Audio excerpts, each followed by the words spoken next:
These atheists, I mean, just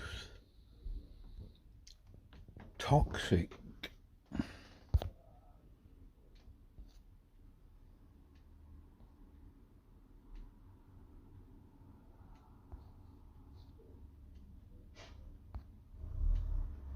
The shapes, because they're going to be the ones to preserve it the most, and you can kind of tell.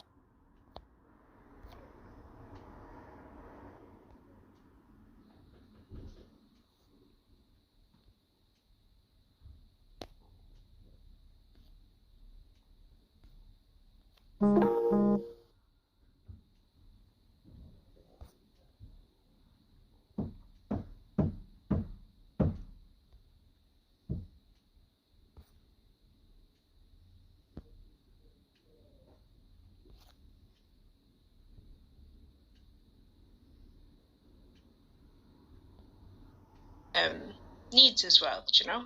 That's all I have to say for now, anyway.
Why is it taking so long?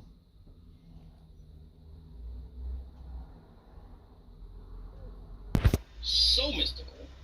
You know, it's Here's just here's the thing about those books like that. Like the Zohar, Pikatrix, like all these magical grimoires and all that. Like, I study some of this stuff. When you read these books, they're not at all what you would think they are, right? Like when I think of like magical grimoire books, I'm thinking of like movies with the witch and the hocus pocus, and I say these lines like, you know. Understanding? Could you just, in like 30 seconds? Okay, there's all this philosophy in here. There's it's a different kind of. Kind of know where you stand. I'll go on mute. Yeah, Beth has to explain to me, so I'll go on mute so you could. Oh, the Sefer Yetzirah. No, what's up? Oh man, you're missing out on so much. The Sefer Yetzirah is the more mysterious of the Kabbalists' books, because there's where it came from, what teaching. Now it fits in with Kabbalists, like with the Zohar, but it's more of the mysterious and the more mystical. So what I mean is they do get into mysticism. So a lot of people don't realize that a lot of Jewish mystics actually believe in a kind of reincarnation. They believe in a lot of like the Buddhist and Hindu levels of awareness, and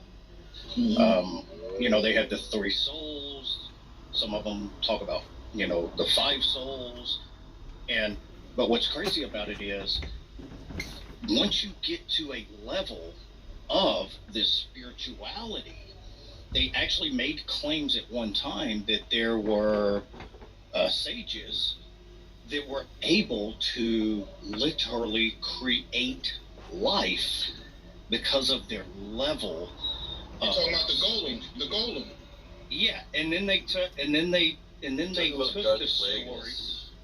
They took the story, and over years, because so many people rebuffed the fact they were able to make life, even if it was for a short period, and said, no, this is more metaphorical.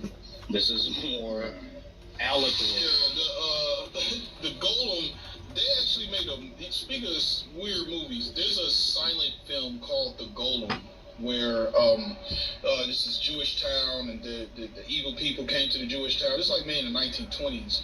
So the Jews made the golem, right? They got the mud and the clay and all that, and made him. It's like a Frankenstein almost, right? And he went out of control. Here's the interesting thing, though. In the movie, it was like the Jews called on the god Astaroth, right? And the ritual to raise up the golem. I was like, well, that's kind of interesting, right? There's a lot of mystical, magical stuff in every sect of like the Abrahamic paradigm. Like in Islam, you got Sufis, right? They're the magic carpet jinn master people. You know what I'm saying? And you got in Christianity, you got Coptic Christians. That's like, they write, Bible verses on clay tablets and then smash them on the ground, and that gives some kind of magical effect, right? And in Judaism, you got like Kabbalah, right? So it's like there's a mystical sect in each one of the like Abrahamic. More than one, too. Yeah. Of course. That's why I typically go to when I want to get a balanced approach, I go to a Hasidic rabbi. I can't remember his name on YouTube. Esoterica. I think the one dude. It's I'll watch him. Yeah, it's anyway. It's Yeah. You watch that channel, JJ? What I'm talking about? No, Rabbi Manis Freedom. Oh, nice. Okay. Yeah, I've seen him too. Yeah, the Esoterica channel's right. Yeah, Esoterica. The Hasidic Jews are kind of like the balance in between. Now they lean a little more mystic, but they're kind of like the balance between secular Judaism and mystical Judaism. And he gives some of the different perspectives and things is just phenomenal. But do you know much about the Sephirot? No, I actually haven't read too much in Kabbalah. I was more so reading a lot of the Islamic.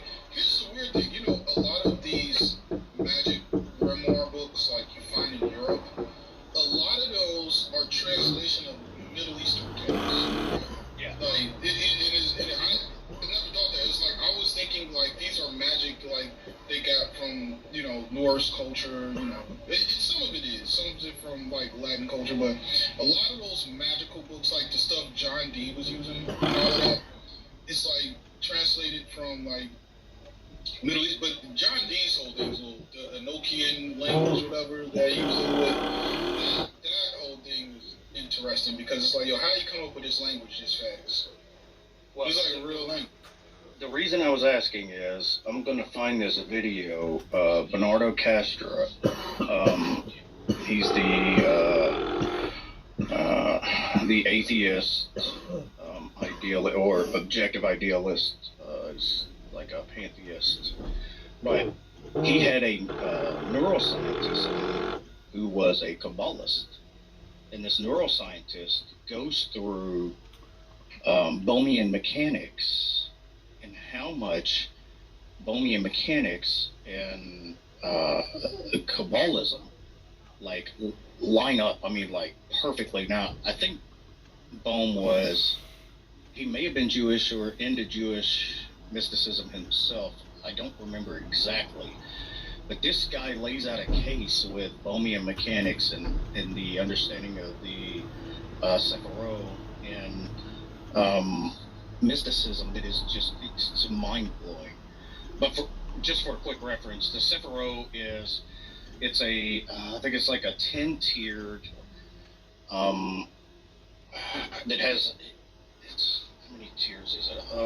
10 attributes and emanations. Basically, it is the filter for which God. Tears, though. Yeah, it's It's like a tree. Yeah.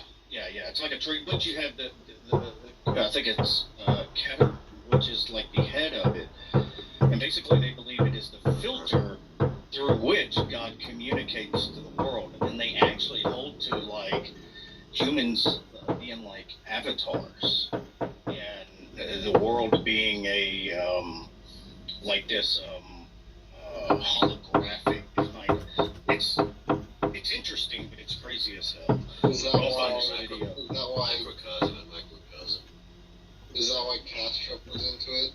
Because it was like similar to his idealism. So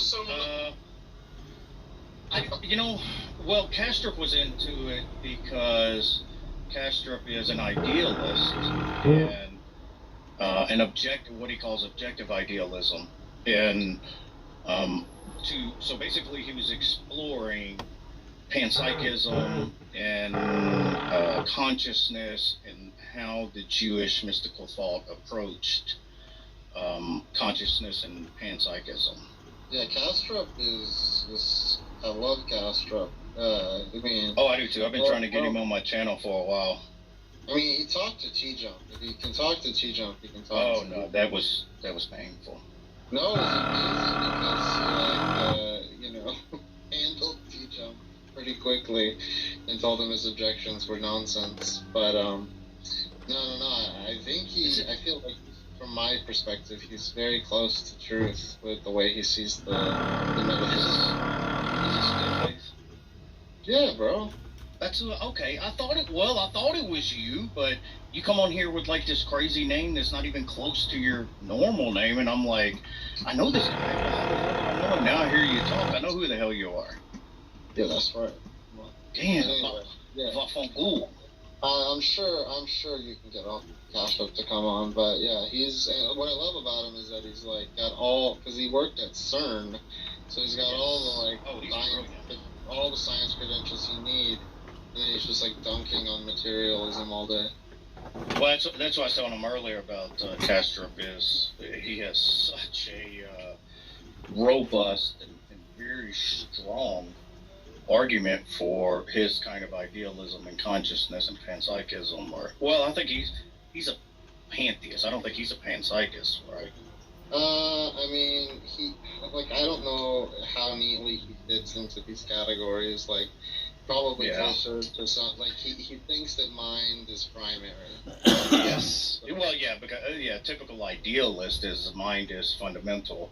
But it's not like New Age. It's not like New Age cosmic consciousness, like we're all one thing. But he talks about that analogy to dissociative disorder. Well, I think he does hold to consciousness as being fundamental, and we're all we're all part of that, like unified or connected in this cosmic consciousness. Or for anybody's interested, I just put the link in the chat for Kastrup and this Kabbalist neuroscientist. It is, if you have 45 minutes, it is a phenomenal watch. You have to watch it. Yeah, I really like Kastrup's discussions with Richard Brown and Goff. Have you seen those? I don't think I saw.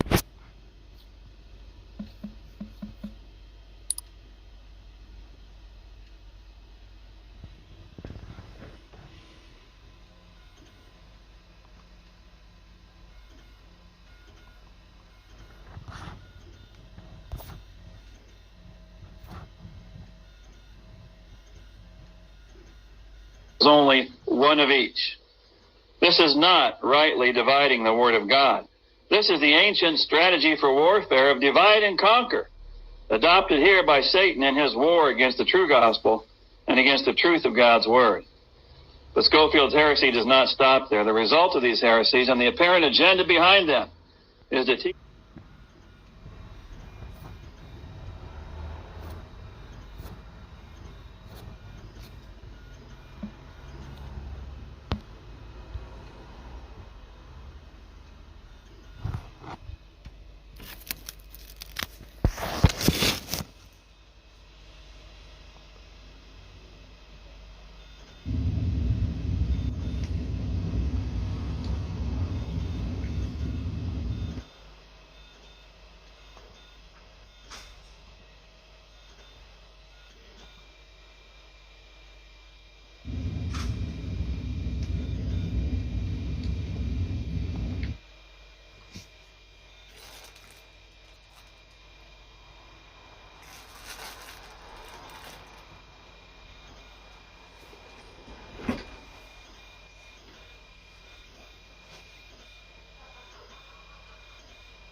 And if you do have that, then something else is going on.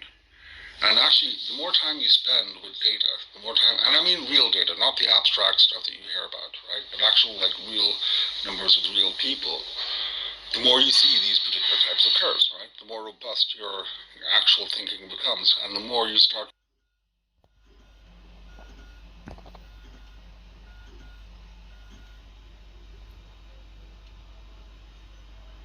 really big thing. Does that make sense, Ed?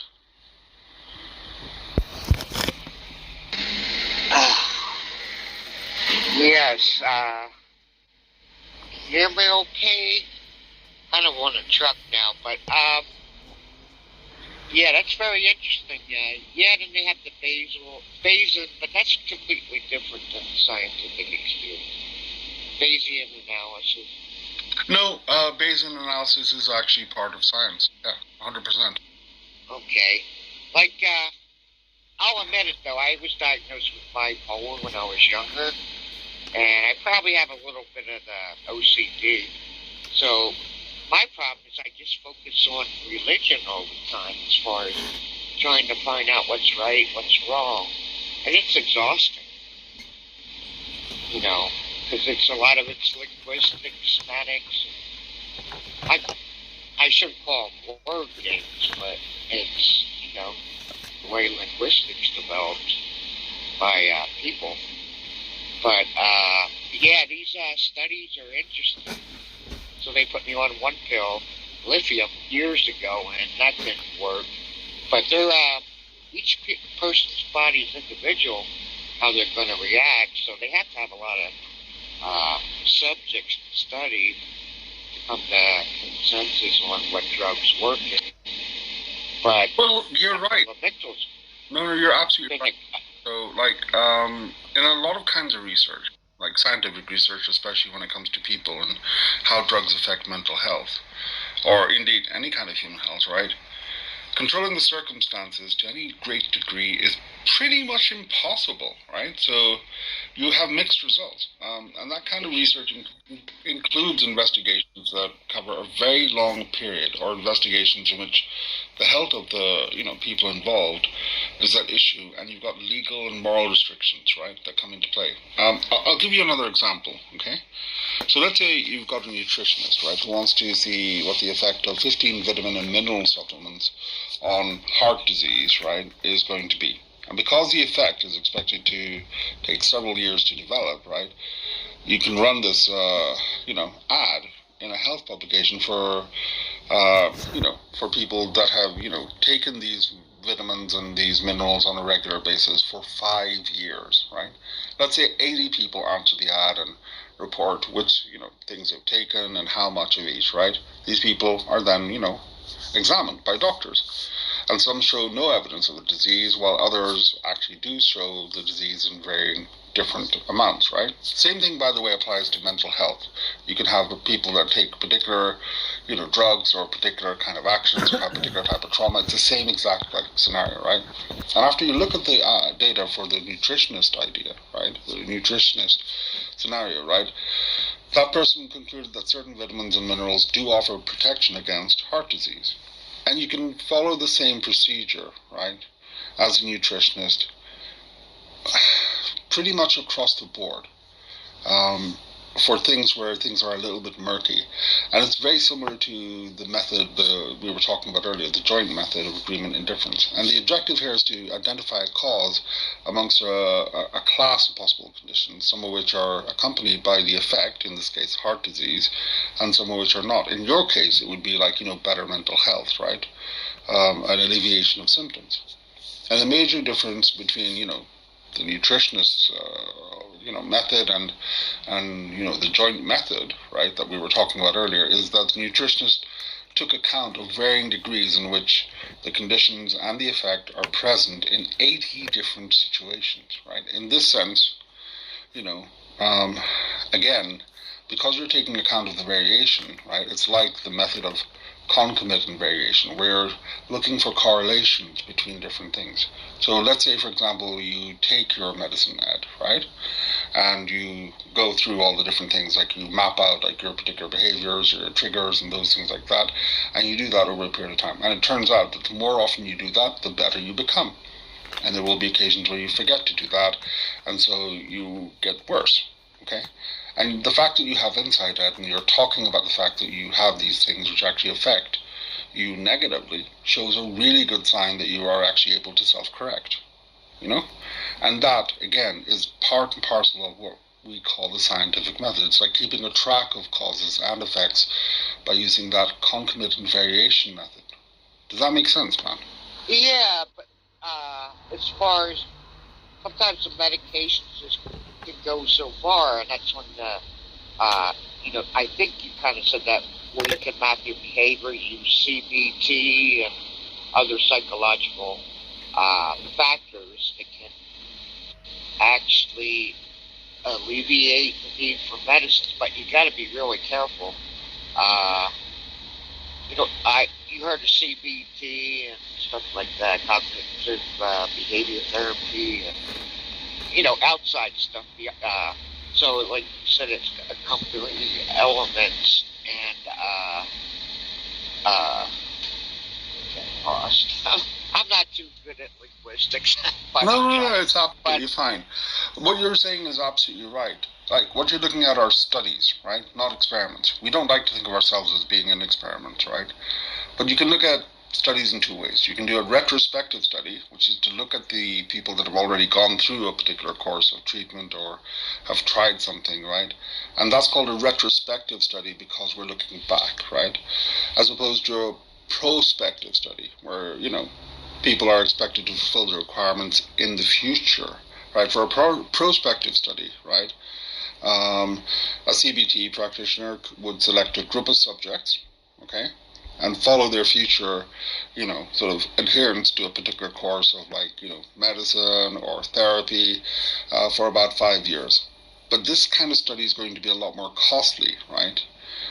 If you pretty much instruct people to do a particular set of things and then you try and track how often they actually did do that stuff, right? And whether or not they stay in the study or out of the study. And that involves a lot of legal and moral implications, okay?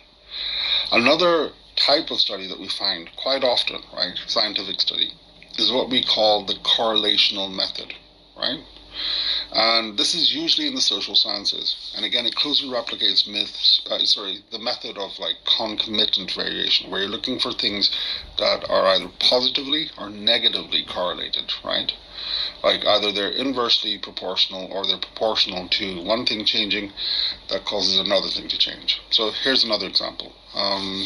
You got a psych professor and they want to know what the relationship is between, say, IQ and, grade point average, right? So the professor randomly selects 100 graduating, people, okay, and takes their GPAs from the books and asks them to take an IQ test. All of them, agree to do that, and then the professor compares the scores of each student with his or her GPA, grade point average. Sorry, let me just bring a friend of mine up. And the professor finds that, in general, the higher IQ scores correspond with higher GPAs. Now, the result of this kind of study suggests a positive correlation between IQ and GPA. But if the study found that the students with higher IQs had lower GPAs, then this would indicate a negative correlation, okay? And once this kind of thing is done, the next step is to work out the correlation coefficient, which actually gives you a degree of exactly how much these things correlate, right? And that's usually a number between +1 and -1 that expresses the degree of correlation. If it turns out that the student with the highest IQ score also had the highest GPA, and the student with the next highest IQ score had proportionally the next highest GPA, and so forth and so on, then the IQ GPA graph, would be roughly a straight line. Then the correlation coefficient would be exactly 1. It's the highest level of correlation. It's what we call a perfect positive correlation, okay? On the other hand, if it turned out that the highest IQ score had the lowest GPA, and so forth and so on, right, then it would be -1, which is a perfect negative correlation. And a correlation of 0 would mean that there's no correlation that exists, right? It would be random, right? But you could also say, for example, if it was +0.5 or +0.6 or something like that, that in general higher IQ scores respond with generally higher GPAs, and so forth and so on, okay? So there's an actual method for looking at these things and actually deciding whether or not they correlate positively or negatively, and that clarifies a lot of the stuff, right? Instead of just dealing with jargon and dealing with subjective impressions and social ideas, you get a real sense of actually, hey, this is the truth. This is what actually happens. This is how we know that this actually matches up, and this is how we know that it doesn't. It gives you solid ground in which to actually work out if the course of treatment that you're looking at is actually going to really help you or not. I hope that's helpful, Ed. Oh, you're great. But there's always some examples of, I'm a nurse, and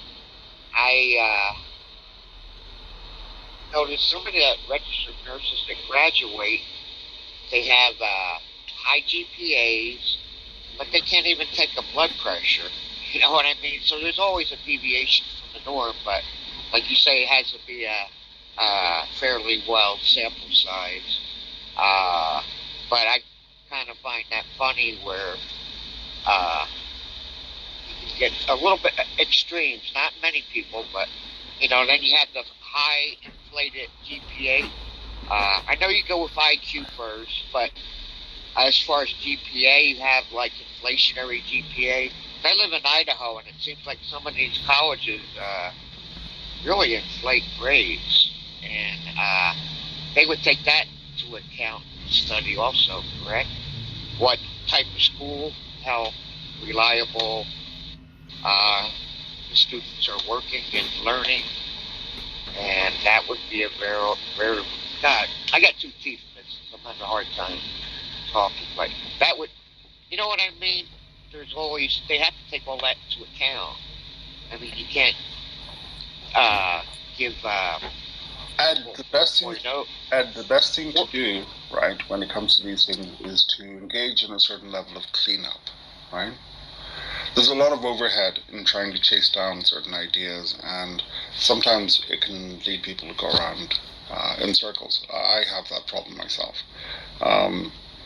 And to stop that, you just focus on what you know to be true and stop thinking about what ifs, right? Or stop thinking about other things that other people have mentioned. Because you don't know for sure whether or not that's relevant or not until you've tested it yourself. So that's the way that I tend to deal with it. And by dealing with it in that particular way, I find that the work that I do ends up being much more solid. It tends to have much clearer results. And also, it leaves more room for solid progress and structured, approaches, going forward. Anyways, welcome, Alan. How's it going? Thank you. And, I think this is really fascinating, but what I would also, I love everything you said, Jawad, but I have one other technique that I use that, I don't know, Ed might find helpful, which is to always, anytime someone is presenting statistical data, try to analyze it in light of what you think their bias is. For example, if you are watching somebody on a news program from any network in the United States particularly, you know by definition that medium has a bias. And the great thing about statistics is that you can prove just about anything with them. You lay all the statisticians in the world end to end, and you'll scarcely reach a conclusion. Figures lie and liars figure. But also, the particular stat that somebody chooses could be very significant. So I think we are so accustomed to a true-false environment. And statistics is mostly about variations. It's about probability. It's not about absolutes. So anyhow, I hope that's helpful. Oh, that was great. Thank you. No, it was very helpful. One thing I would say, though, is that we can use the methods of causality that we've discussed to be able to deal competently with situations of probability and ground them. In certain areas like social science, etc., where you have subjective impressions, and in dealing in the human realm, I will absolutely concede that it's a much, much more difficult thing to do than when you're dealing with, simple statistics with relatively small groups of, subjects that have to happen to be, for example, mice, right, or bacteria or something of that sort. That's absolutely 100% true, right? There's complexities involved there, and we have to take account of that. But it's really important not to dismiss statistics and also probability, right, in how useful they can be. And you can use them, by the way, to discover the precise nature of a causal law, as well as to determine whether or not there is a causal connection. So, I got it, right. Galileo, okay? Galileo performed experiments, right, in the 16th century, if I remember. Yeah, 16th century. Which involved spheres, which rolled down inclined planes, okay? As the plane, was lifted higher and higher upwards at one end, right? He found that when the ball was rolled down it, or just let go, right, it covered larger and larger amounts of, like distance, right, in exactly the same amount of time.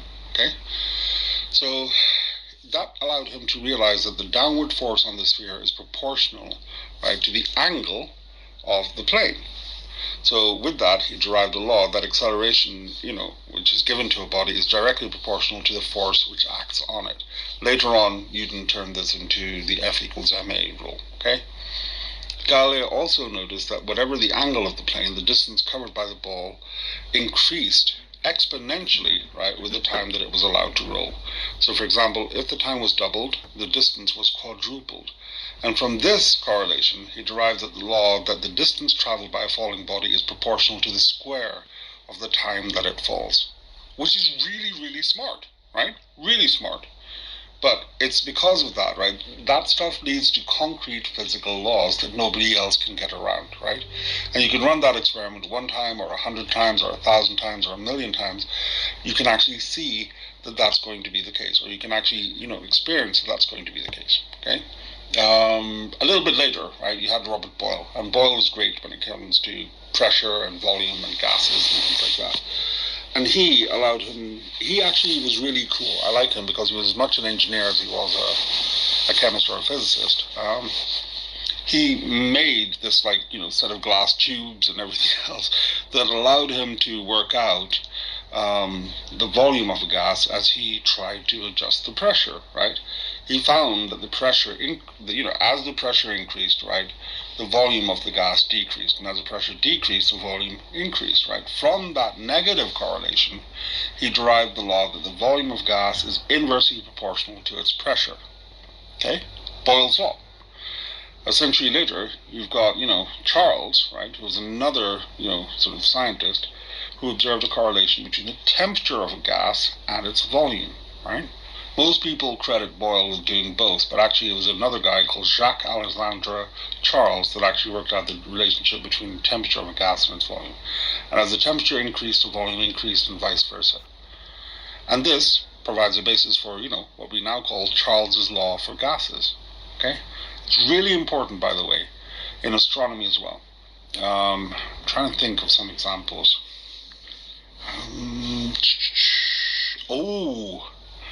I know. Have you guys ever heard of it?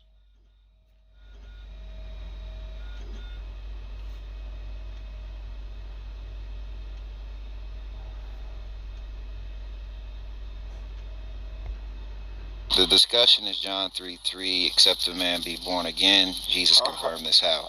Okay? So we're not in popcorn mode at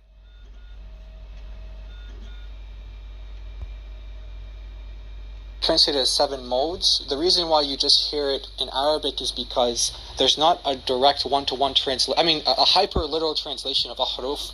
It's the plural of the word harf, which means letter. So that's like a hyper-literal translation. But everyone agrees it doesn't mean letters in this context. But because it doesn't have like a solid one-for-one translation in English, and why people just keep it in Arabic most of the time, is because no one understands what it means. So there's over 40 opinions for what that hadith means. But one of the things that the Muslim scholars do agree on is that those 7 ahruf, or modes, you could say, do not correspond to the various readings of the Quran that we have today. So the various readings of the Quran that we have today, the various versions of the Quran that we have today in Arabic, this is one example where one Quran says, or some versions of the Quran say, fought, and some versions of the Quran say, killed. So Muslim scholars do agree on that the ahruf are not those readings. So that was the first important point. So he doesn't actually have a basis for saying that these are both inspired or both divine. Then when I went to At-Tabari, for those of you who don't know, he's like the commentator of all commentators for the Sunni Muslims. He's very authoritative, and he's 10th century. So an early authoritative Sunni commentator, scholar, and he specialized in many fields. One of the fields he specialized in was this field of qira'at, and he had a book on the different readings. It's been lost to us in history, but we know that it existed at some point. So we do have his commentary though, and we know what he says about various readings based on his commentary.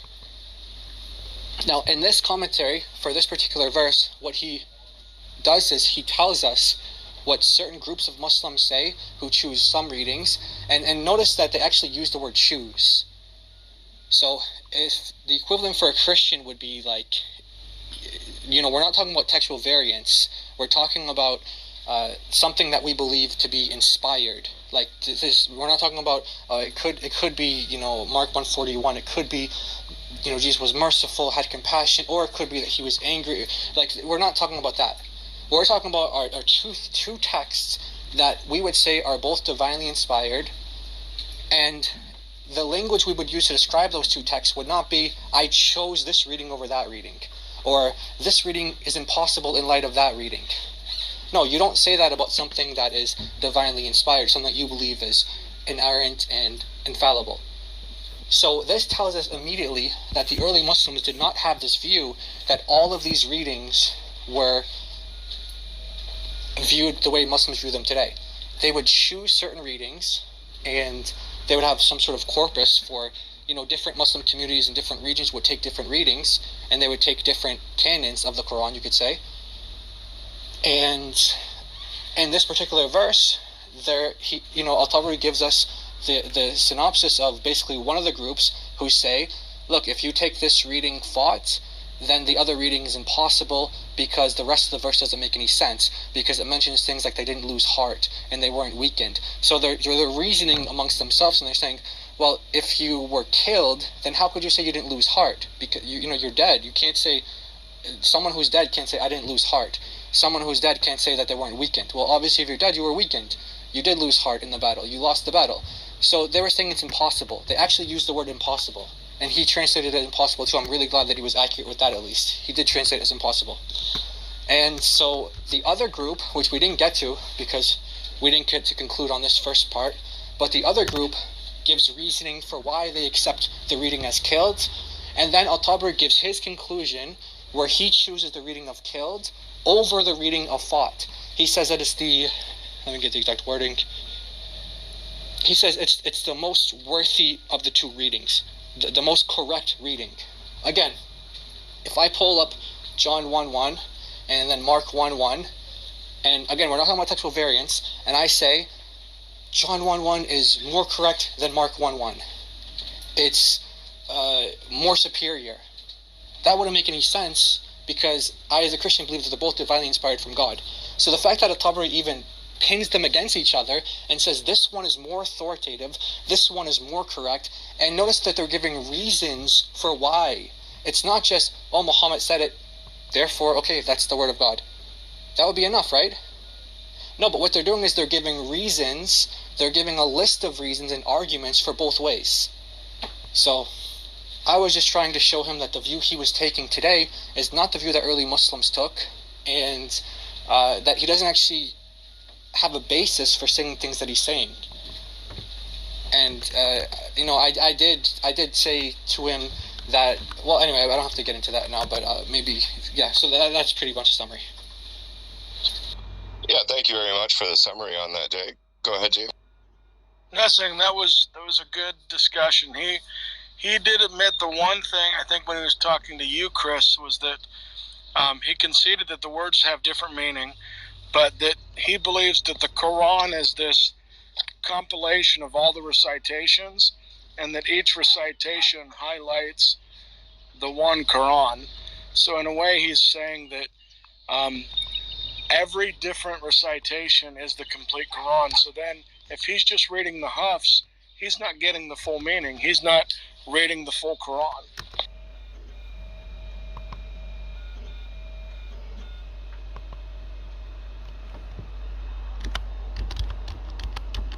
And then Chris or Jai, if you guys have anything you want to add, I want to end the room in a few minutes and save this replay. Okay, cool. Yeah, I'm good on my end. I appreciate you guys having me on stage and engaging. Yeah, and the only thing I'd like to say at the end here is I just want to thank James for being a fair moderator, and it was a very fruitful discussion. All right, guys, have a good morning.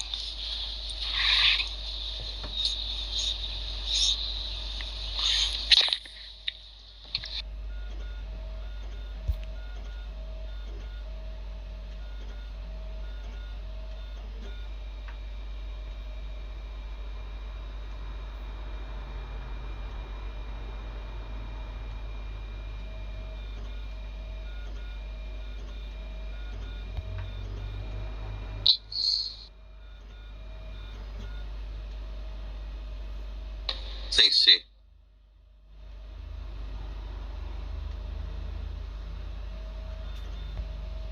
Yeah, this room was just full of like a whole bunch of confused people earlier. It was quite funny. Yeah, I agree. Just listening to them like disagree back and forth over like a million different points. I was like trying to, like when I came in at the end, I'm just like, all I need to say is that you guys should just stick to one point because you're all over the place. Yeah, going around and around about truth was like, oh my god, I want to just take a lasso, maybe a noose at this point. Well, and I apologize. I was picking up my accountability for slavery. That was what they were talking about initially. I was just gonna say I apologize. I heard I was addressed, and I apologize for having not gotten it. We can certainly move on if the room wants. But as you're saying, I mean, kind of all the topics sort of get annoying. It's Sid, I was just saying that I put into the chat a link to 5 scotches for people who don't like peat.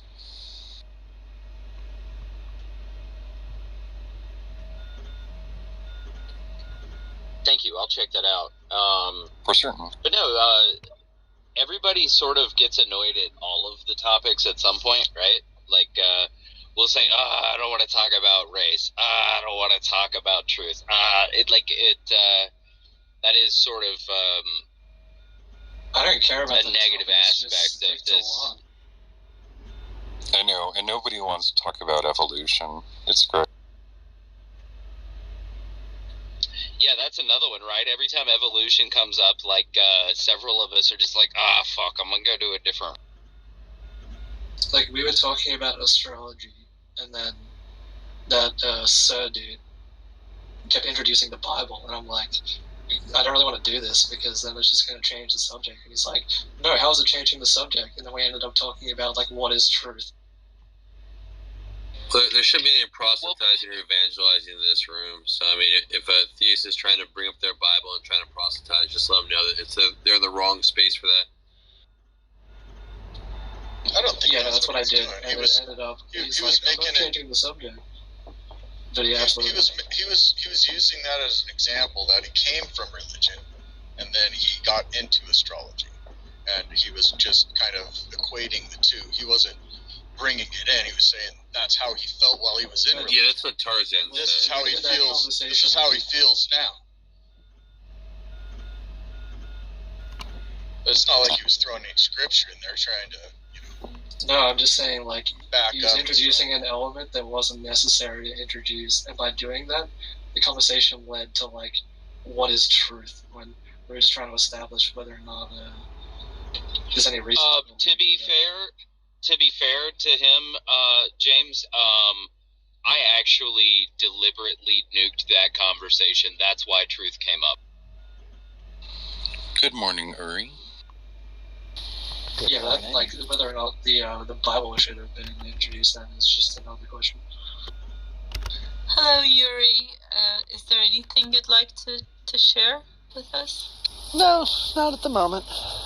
Been in and out of the room over the last 3 days, so just popping in. Yeah, it's a marathon, isn't it? Sure is. Bishop must not care about the replays on this one. I've had a few folks saying that it's been affecting their sleep.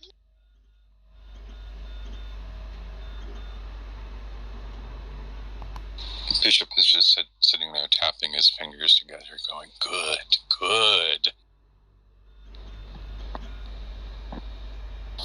Excellent. Like, it's become the room that I know other folks have said they fall asleep to.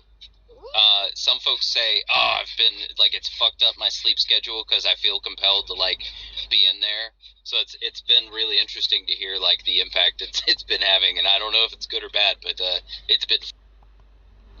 Well, at least, I mean, there's a conversation that can be built, I mean, so that's positive, because in other rooms, it gets pretty aggressive at times. You know, people are just, they go to the extreme in defending their beliefs, their points, whatever. But here, I think we were able to keep up a conversation that was fruitful. I mean, that's what I thought. So it wasn't aggressive. So I don't know. I enjoyed being here.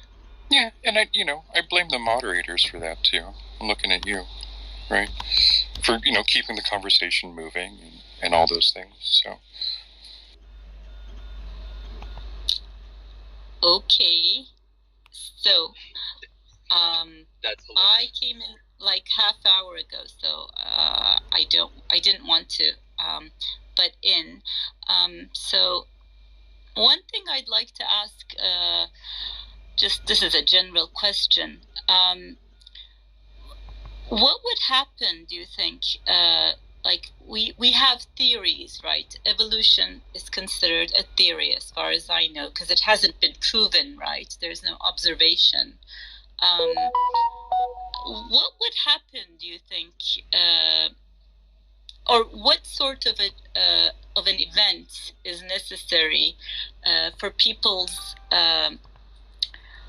valuation of how they perceive facts and truth and everything else to change? Like, what sort of an event do you think would be necessary, or what changes people's beliefs in facts and truth and everything else? Is it their experience, or is it announced science, or? Well, I want to get on this page about semantics so that we're using the same words the same way, because I don't think we're using them quite the same way. When we say a theory in science, what we're really talking about is a description of a set of facts. So, for example, evolution is a theory, and it describes the fact that populations of genetic organisms accumulate change over time. That's what's being described, right? The theory of gravity describes the fact that mass is attracted to other mass with a force proportionate to the ratio of the square of the distance and the square of the mass and the cube of the distance, right? All microwave radiation theory, germ theory, all of these theories describe facts, right? And so I think it's a misunderstanding when people say that evolution is just a theory and it hasn't been proven, because it has been proven that populations of genetic organisms accumulate change over time, and the theory of evolution describes that fact. Yes, but there's a criticism to that, and that is you have no observation about evolution. That's one criticism that theory holds, and it is a theory. It's not a fact, actually. Well, I would disagree with that too, because we do observe populations of genetic organisms accumulating change over time. You yourself are an example of that process, because your parents recombined their genes and created a unique genetic organism, and that is the process being described. So we have lots of observations with regards to that. The theory of evolution literally started from Charles Darwin's observation. I'd actually go back farther. You can at least take some of this back to Linnaeus, right, when he started doing taxonomy. Can somebody add to T's statement about theories? When does a theory become a law, T? So theories and laws... Theories are made of laws.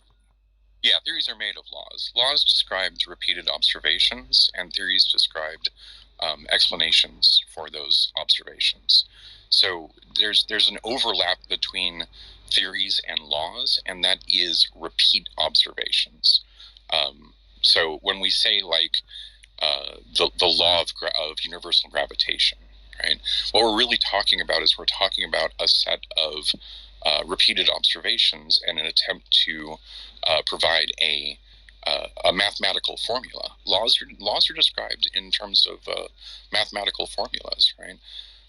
There's a bunch of different ways to express the law of gravity, or the law of conservation of energy, right? That's another law, and it's described as a mathematical formula. Hey, Joanne, good to see you. Hey, man. How are you? I'm exhausted. I'm great. You okay?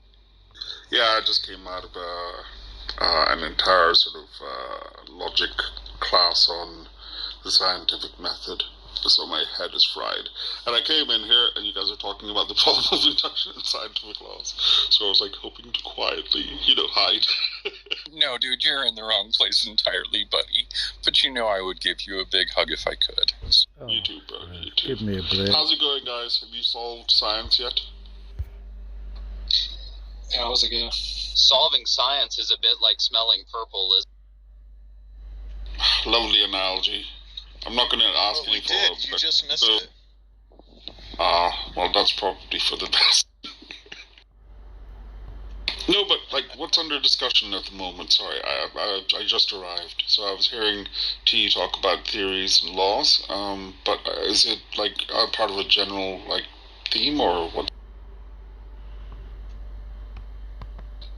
I think we're just sort of popcorning at this point. Everybody's just sort of doing their brain fizz thing, which has been fun. Someone was saying there's no observations for evolution, and that's all we're talking about. Oh. There was. Am I the only one who found James hard to hear? Yes, I definitely found. James, can you swap the mic, please? I was. They were asking how theories become laws or how theories are proven, and I was just trying to clarify so we weren't, talking past each other with semantics because that's no fun, and it was a very friendly conversation. Cool. No, I'll hang back, roll a cigarette, and hopefully I can contribute usefully. Thank you. You smoke like a cowboy, son? Cigarettes always help thinking. Don't ever forget that. Hey, Uri, how's it going, man? How are you, Joanne? Good to hear your voice. You too. What's going on? Not much. Just 15 minutes before I'm off the clock, so kind of moonlighting in here while I'm checking on, teams and things like that. Uri, I didn't know you and Jawad knew each other. Just from here, I used to pop into his Logic for Atheists. It's always fun to try to sort of work out those logic. And it had been a while, so that's always fun. And I don't know, I find Jawad to be a pleasant voice on here and a good moderator. It's hard to find the good moderators. So. He's not just a good moderator. He's an amazing teacher. He has expanded my mind regarding logic in ways that I knew needed to be expanded, and he pulled it off, and for me to go all this time without learning that stuff, and for him to make it so accessible, and I'm in his debt. But to a mutually beneficial friendship, I'm really glad I met you too, T. I mean, also, you guys, I don't give you guys enough credit. The fact that you talk about these things, you do raise the level of intellectual discourse well above the average, I think we find. So I am grateful, actually, for your friendship and your company. Thank you.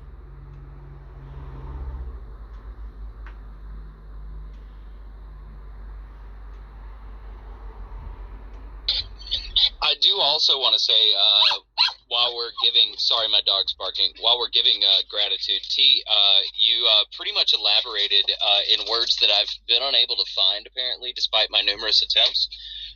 You've been able to elaborate what is the thing I keep trying to say about truth. So I when you were describing the theory of evolution, and I appreciate that. Oh, it's my pleasure. Yeah, I used to dabble in the subject just a little bit.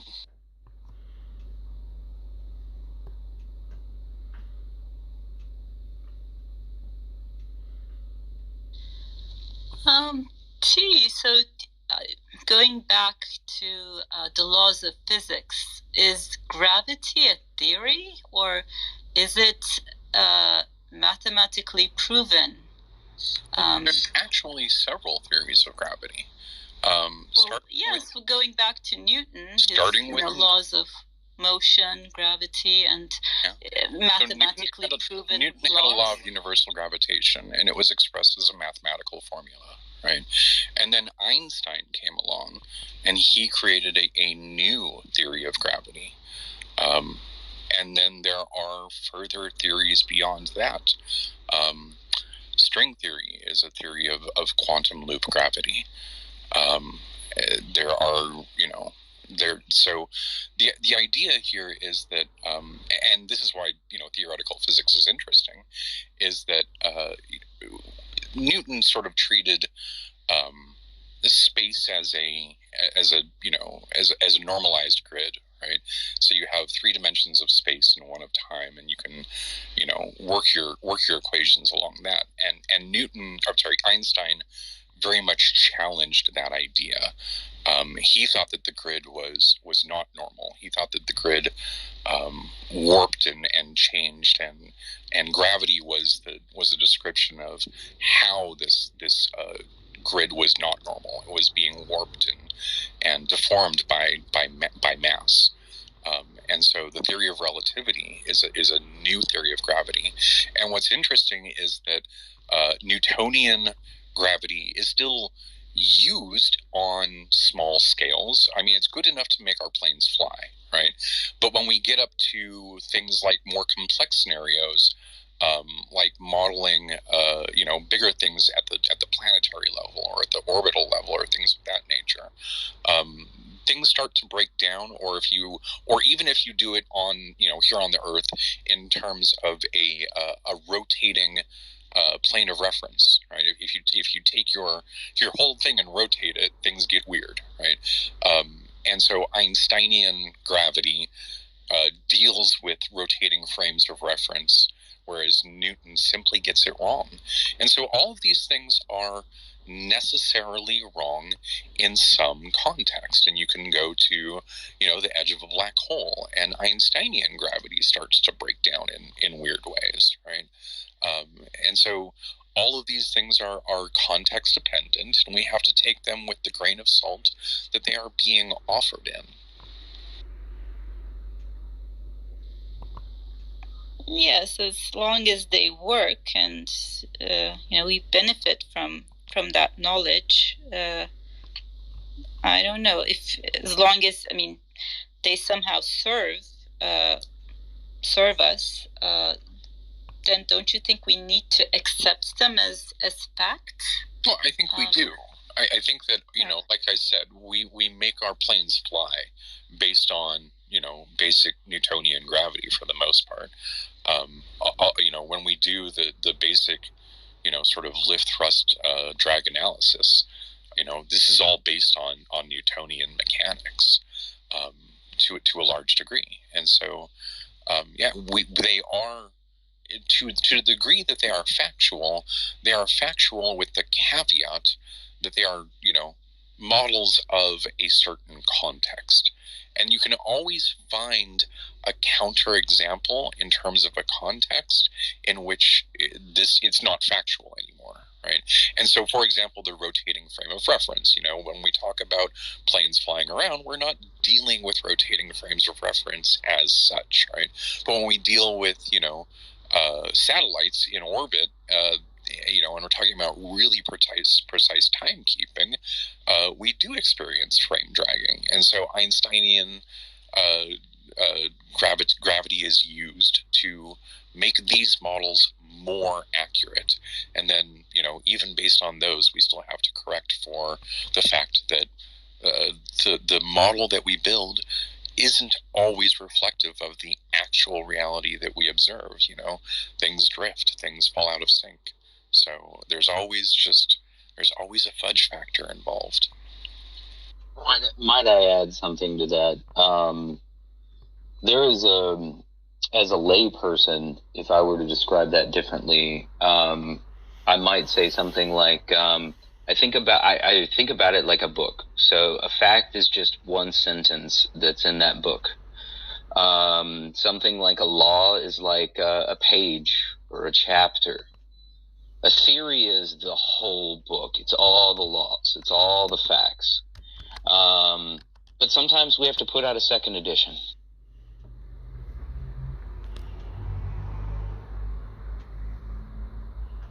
Yes, and if that were the case, I think the theory of evolution would probably be one of the most would have libraries devoted to it, right? It would have so many revisions.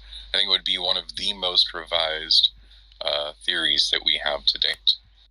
But we all know, T, that you worship at the altar of Charles Darwin. It's so true. It's so true.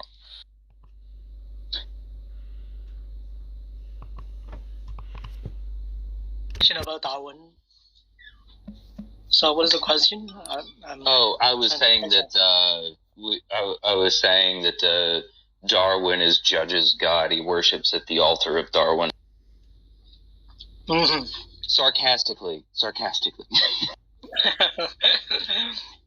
That's almost real. Charles Darwin, all good. Yes, science is become very secular. That's real true. I've heard the point made a couple of times, and I wonder if someone will come up with the example. But when has it been the case that science? When has it been the case that science proposed something and changed its mind because of information that it got from religious belief?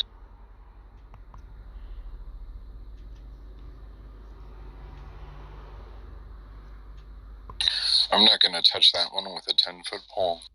Yeah, I'm sure this. Well, because there is no answer, right? Yeah, no, I'm not even going to. Not any irrelevant ones. Yeah, I have nothing to say.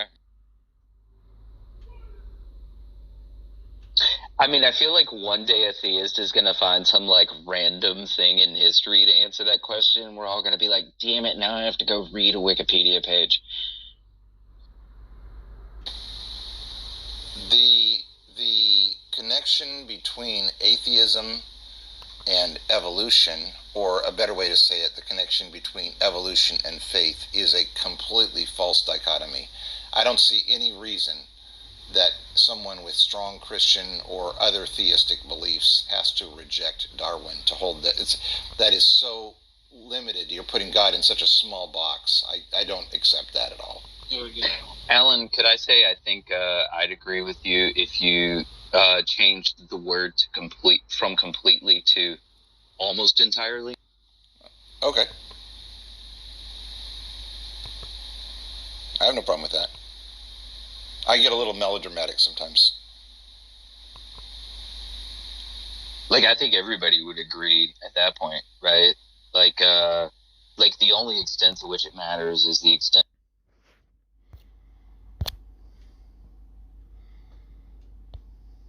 And I think you're 100% correct.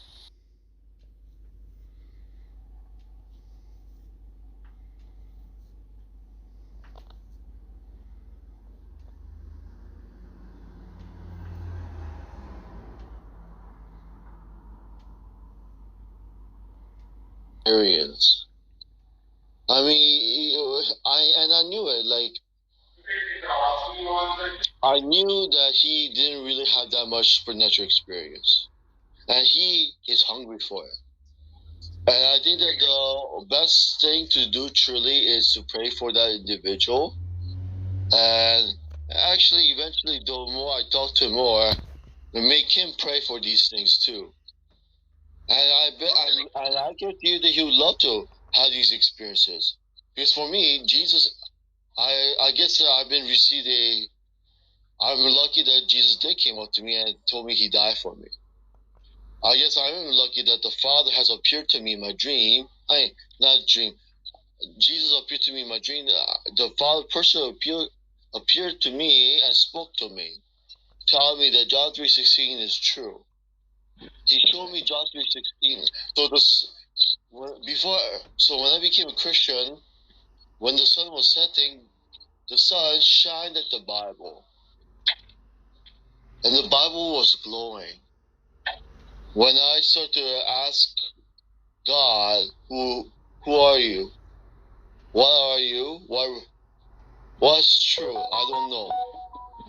And after 1 second, the setting sun, shine the Bible. I open the Bible. I'm not lying. I just opened a random page, and it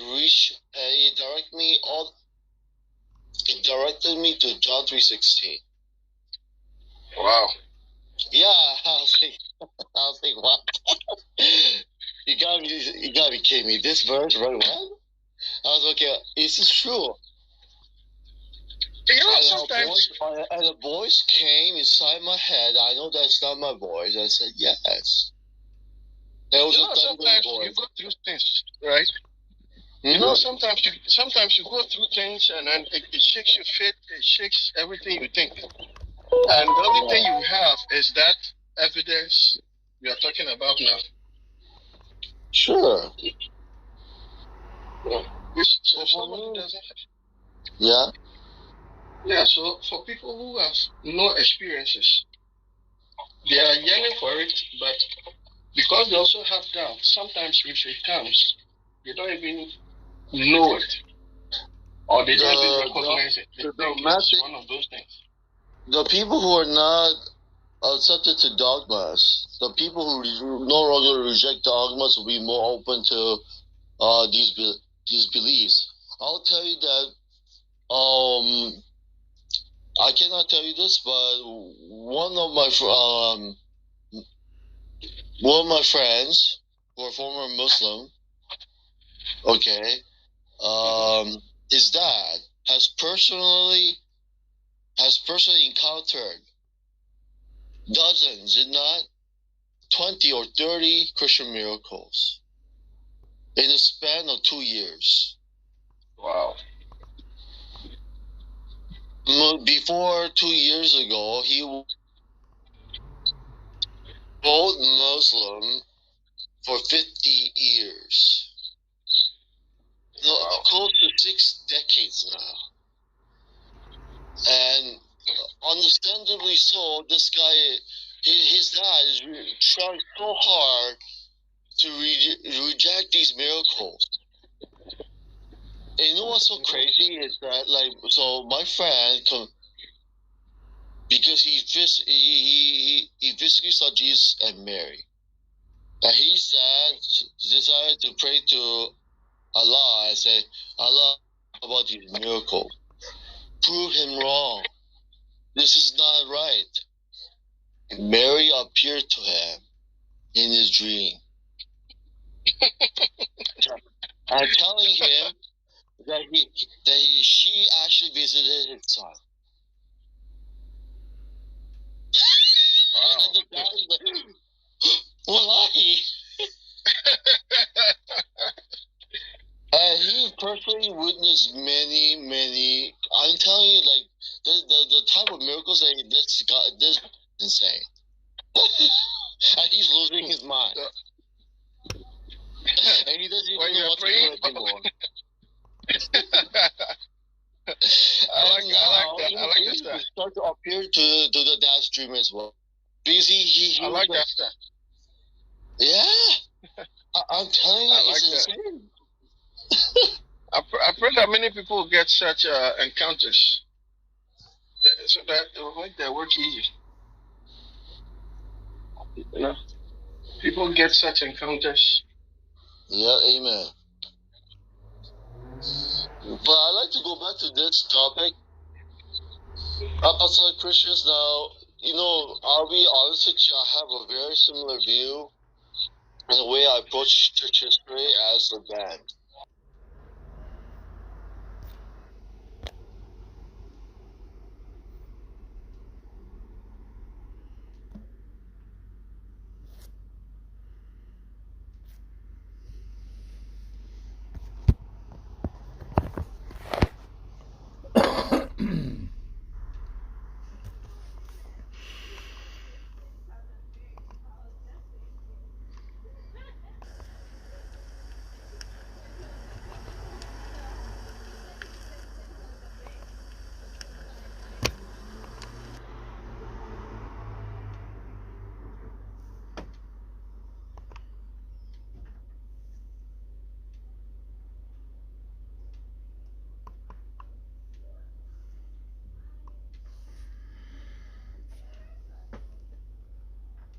Sorry. Bluetooth mode. Bluetooth connected.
This is a video. Closer. More context. When it comes to inspiring philosophy, he did a documentary, The Exodus Discovered or Rediscovered or something like that, where he was arguing for the early date, of the Exodus, and he got, I guess, called out on it by Dr. Falk. They had a conversation in private, and eventually he changed his mind and came to the conclusion that the late date was true. And then this interview is sort of them reviewing different arguments against the late date and in favor of the early date. So I want to review this video and demonstrate for you guys just how bad, if I can just be perfectly blunt with it, just how terrible the arguments that Dr. David Falk uses are. Not only are they not good, they're not even serious. Like, if I had to pick out all of the different speakers on the late date, right, and say, hey, these are some guys who I think are seriously interacting with the data, David Falk would not even make the long list. He wouldn't make the long list times 2. The only reason I'm responding to him today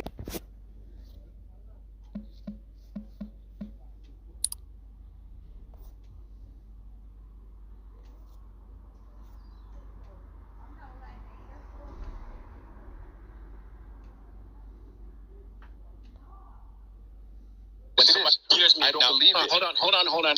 Now, when somebody, on the other side, if they hear me preach the gospel, and they respond by calling me and any kind of derogatory term, now that's arbitrary.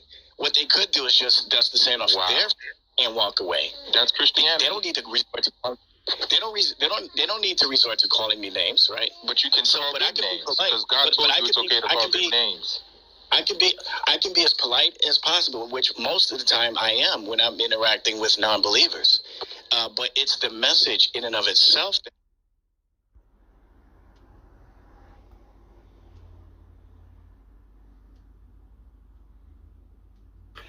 Good morning. In this video, we're going to look at a video that Jack Smack 77 put out talking about the evangelical.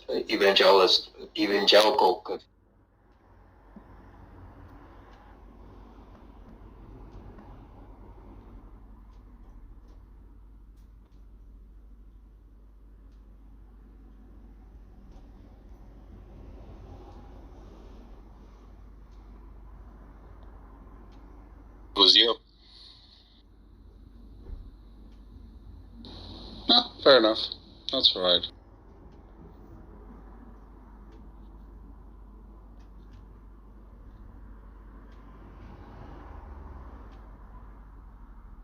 Missions. We have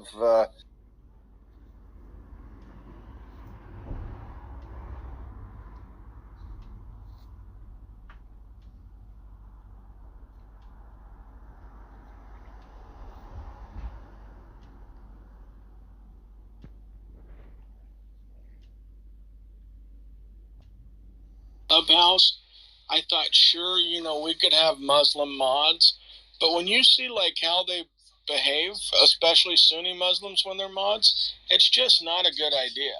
They'll abuse Christians, then you've put them in a position of mod, which I think, like you and I have talked about before, Chris, if I'm on stage and I have a Muslim mod and he abuses you as a Christian, like, I have some culpability to that because I could have easily removed the guy down. So it's just not a good idea for a Christian to mod Muslims or probably atheists. Just leave it kind of in-house because we all can understand what kind of conversation and respectful nature we want to keep.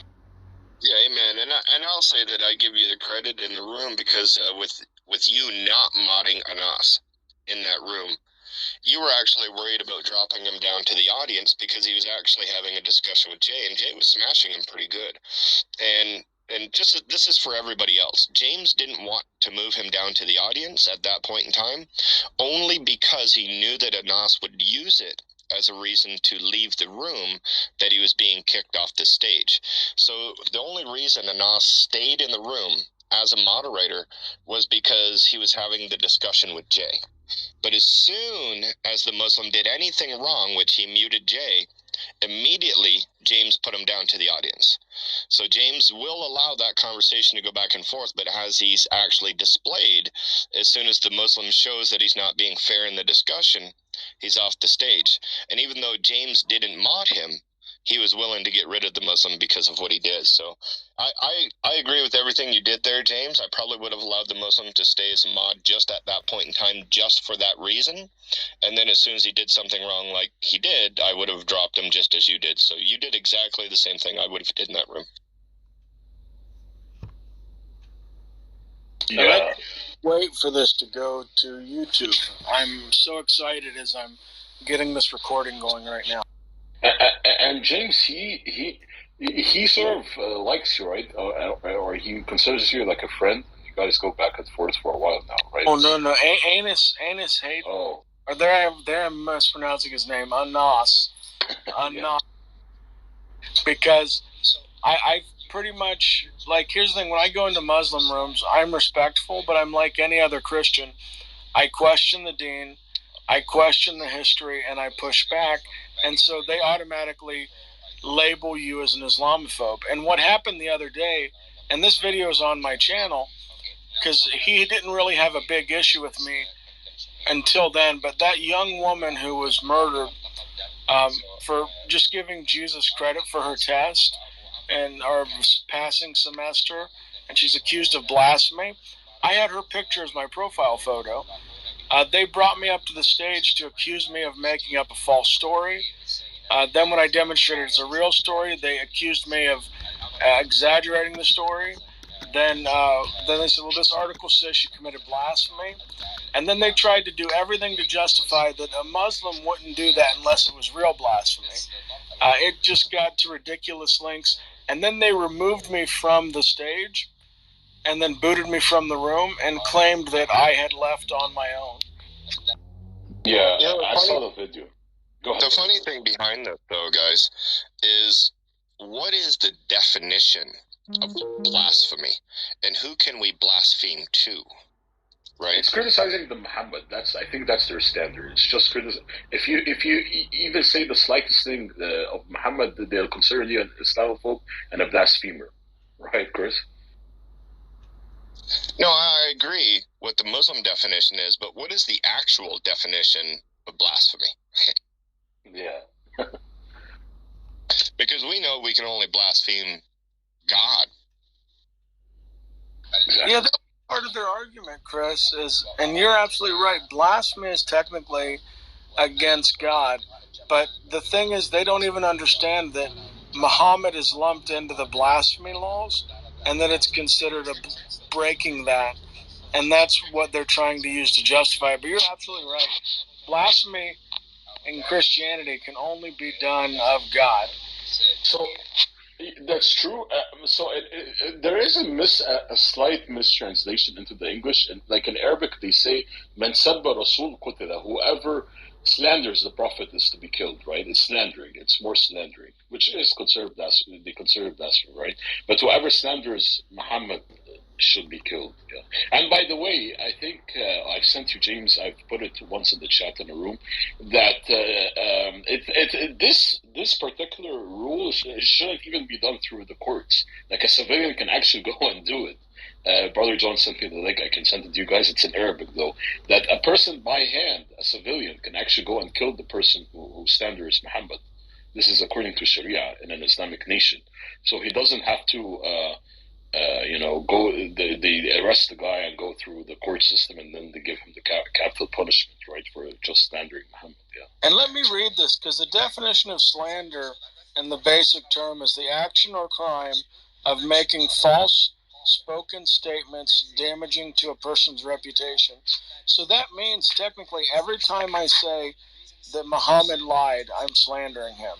Every time I said that he is a false prophet, I'm slandering him. So this line is so great that there is no way to actually talk to them if they believe that, and even criticize Muhammad. Yeah, and also like the word sabba can also mean like swearing or cursing at someone, right? Like if you curse at me or use filthy language towards me, that's considered, which is slandering, right? That's considered, that's still part of the definition in the Arabic term, right? The sabba. So whoever does this to Muhammad, is to be killed. And funny enough, whoever does this to Allah gets forgiven, right? But for Muhammad, he has to be killed. Yeah. Well, and the problem with that, Adam, is we know that the definition of slander is to say something that is out of character of someone about them. So if I was to say that James is a very mouthy individual when it comes to Muslims, then I would be slandering him because it is something that he is not that I'm applying to him. So we know that that's the definition of slander, but that's not the definition of slander when it comes to Islam. Exactly. In Islam, slander can be anything that is true about the person if it shows bad light towards that person. So even if it's true, it's still slanderous to say. Yeah, and also I want to add also satire, right? Because they got this rule from people making satire poems about Muhammad, right? That Muhammad ordered their assassinations. That is also considered part of this law, right? That they have to be killed. Whoever even writes poetry about Muhammad, right? Satire about Muhammad is to be killed. Yeah. Hey, Adam, he made another shocking revelation you might not have been in there for. Okay. He said that all Shia Muslims, as long as they weren't educated, were completely in Islam and not outside of the fold. Wow, he made that? Anas made that statement? Wow. Yeah, he insisted that the only way you could be outside of the fold is if you were educated enough that you should know better. But the problem with that is that means that if a Quran-only Muslim has not been educated enough, then you have to automatically say he's a Muslim. So he's actually opening the fold of Islam much bigger than he normally would have. Yeah, people like Anas, I've been to a lot of Shia rooms, and I've actually a lot of times instigated like fights between Shias and Sunnis when I was in the room. And the way you would do it, and they actually did takfir on each other, right? I know how to make them do takfir on each other. Just tell them. Just go to the Shias who poisoned Muhammad. If they say Aisha, the Sunni automatically would say this is a kafir, right? This is an infidel, right? Saying the mother of the believers poisoned Muhammad, right? And also the companions, right? If you tell them Umar ibn al-Khattab or Abu Bakr Siddiq, if the Shias say something bad about them, which they should because they hate these people, the Sunnis will take so much offense, right? And it is considered kufr. It is considered an infidelity if you make fun of the companions or Aisha, the mother of the believers, and things like that. And I've been able to bring Sunnis and Shias together in a room and ask them, and they actually did takfir on each other, right? Because they don't like the Sunnis revere so much the companions, and they view them sort of like the apostles in Christianity, right? Like we view the apostles, right? Like if someone said something about the Apostle Paul, like of course, like he wouldn't be considered a Christian, I guess, right? But so that's and also the mother of the believers, right? Like the Shias hate Aisha, and so they claim that she poisoned the Prophet, right? Which is considered blasphemy by the Sunnis. Yeah. There's also a lot of stuff. Yeah, the major differences. Yeah. Hey, Mary, how's it going, sister? Going well. I'm adding some references to what I've already done. Yeah. It's like it's unending.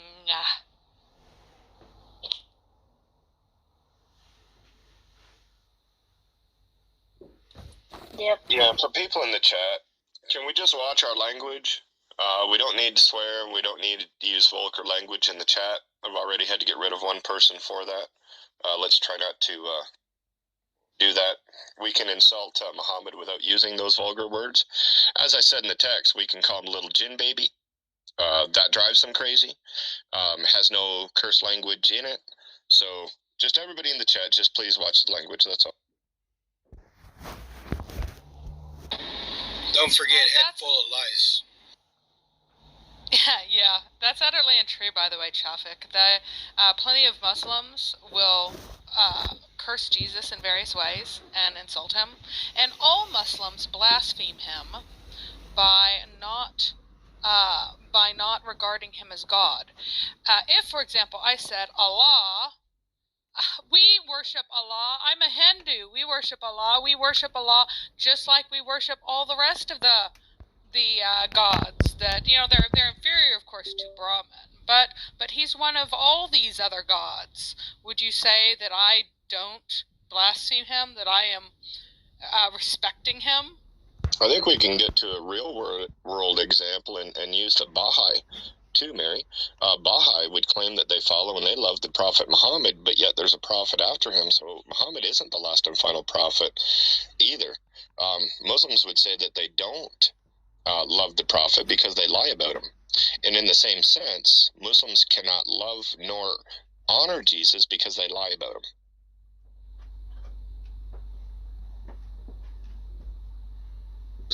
Either way, they screw themselves.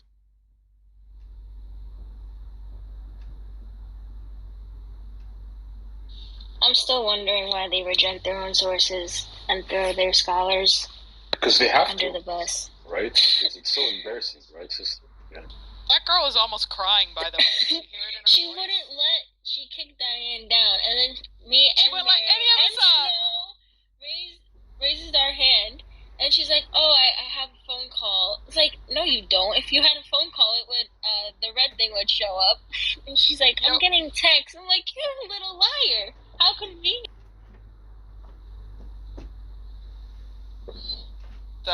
Yep. Very convenient. And she's like, "Oh, does someone else want to come up?" And she was pretending that no one had their hands up because she had the chat down. Yeah, the chat was up. Oh, I guess no one wants to come up.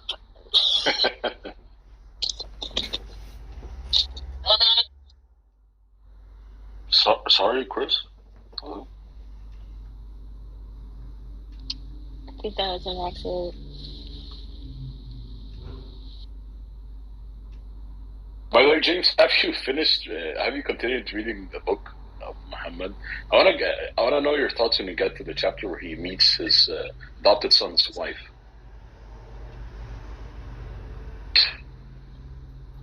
Because I think it's in the book you're reading, James. Yeah.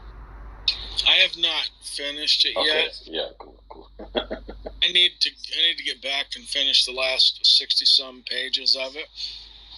Like I said, I got thrown for a loop reading it, and it starts going into the wars, and I'm trying to learn more about that. But then when he's talking about Aisha, and this biographer has absolutely no qualms describing her as a little girl, even in other, not just when she's not married, but and she came to the Prophet, and she has the the memory of a child, meaning she had good memory, and she was explaining these events well, is what he was trying to emphasize. So it's here's this author, one of the two biographies recommended of the Prophet to me by Muslims, and it's doubling down on her being that young. And it even I get very, very sick to my stomach when it talks about then they left him alone. And then, after that, I know what happened. And so I just had a hard time getting back to finishing that biography. That biographer, funny enough, James, was a Christian who became Muslim, right? Martin Lings, I think, right? My memory might not be serving me right now. But James, did he also? Yeah, you read about the wars, the caravan raids, right? When he used to raid caravans as soon as he immigrated, right? This stumbled me when I read it the first time. He was a caravan raider and started these wars. Yeah. What do you say, James? That from your reading, that he was a beautiful, peaceful, loving, Oh, Chris, you want to say something? I'm sorry.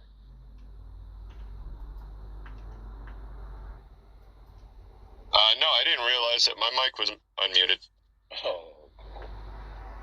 Yeah, my thing was it literally wants to paint him like he's walking on water, and that the angels visit him as a small child, and they either washed his heart or they gave him a new heart, because every man is touched by Satan when they're born. And so then I think back to all these times Muslims are arguing with us about original sin. What do you call a special visit from Satan when you're born that God is not preventing for all Muslims? But then the book was. I'll put it this way, Adam, and this will probably get me in heat with Muslims, so make sure you listen very closely. I felt more comfortable reading the O.J. Simpson biography if I did it than I do reading this biography of the Prophet.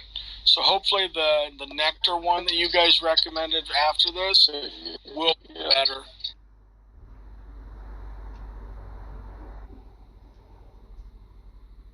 Yeah, this was written by a Christian who became Muslim. He became actually a Sufi Muslim, right?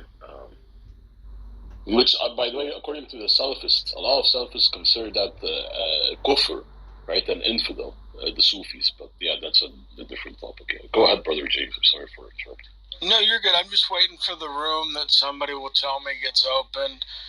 James is tired, says O.J. Simpson's behavior is better than Muhammad's. I'm waiting for somebody to tell me that this is the new spin on what I said.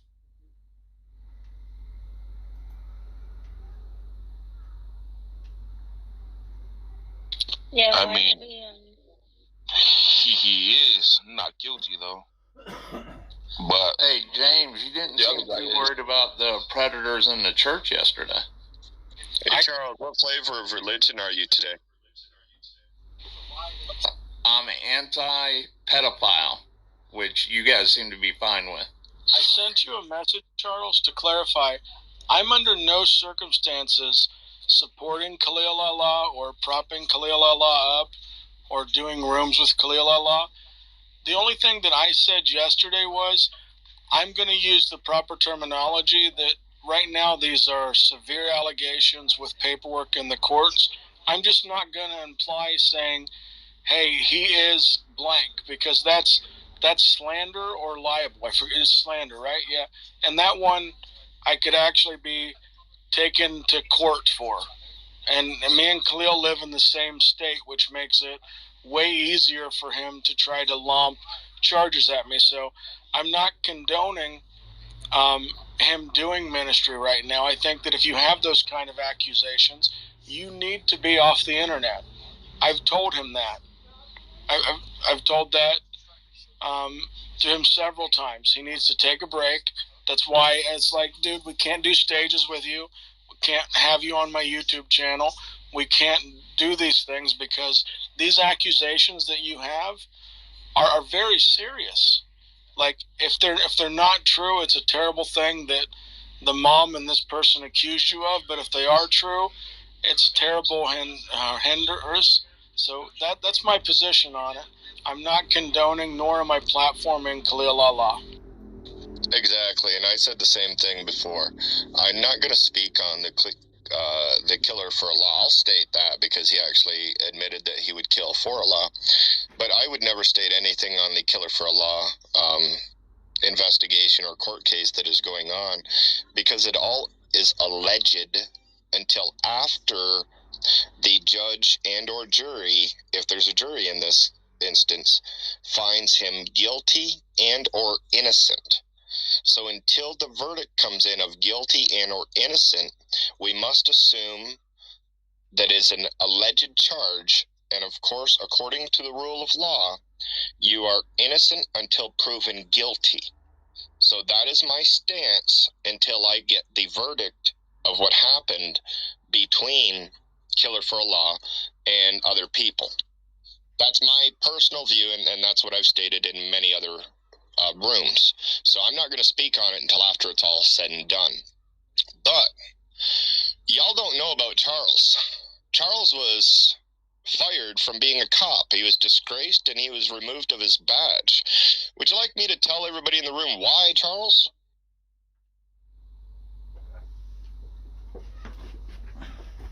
Yeah, you're not coming back up on stage, Charles. Go ahead and type in the chat if you'd like me to tell all of these people why you're not a police officer anymore. We're not protecting, by the way, these priests that were involved in, like... Adam, you're breaking up, bro. His thing about, like, he's accusing me of not being upset about predators in the church. Here's the thing. I completely recognize that there are predators who have taken advantage of the name of Christianity. But if you are, for example, the argument that Charles made yesterday was just a bad argument. He said because the Catholic Church is paying out millions and millions of plus dollars in settlement money that somehow they're condoning the behavior. No, that doesn't follow. What that follows is that the Catholic Church realizes that this is terrible what's happened to the victims, and they're trying to do their best to make restoration. Now, does that change like in the past where some people moved priests to different areas and that kind of stuff?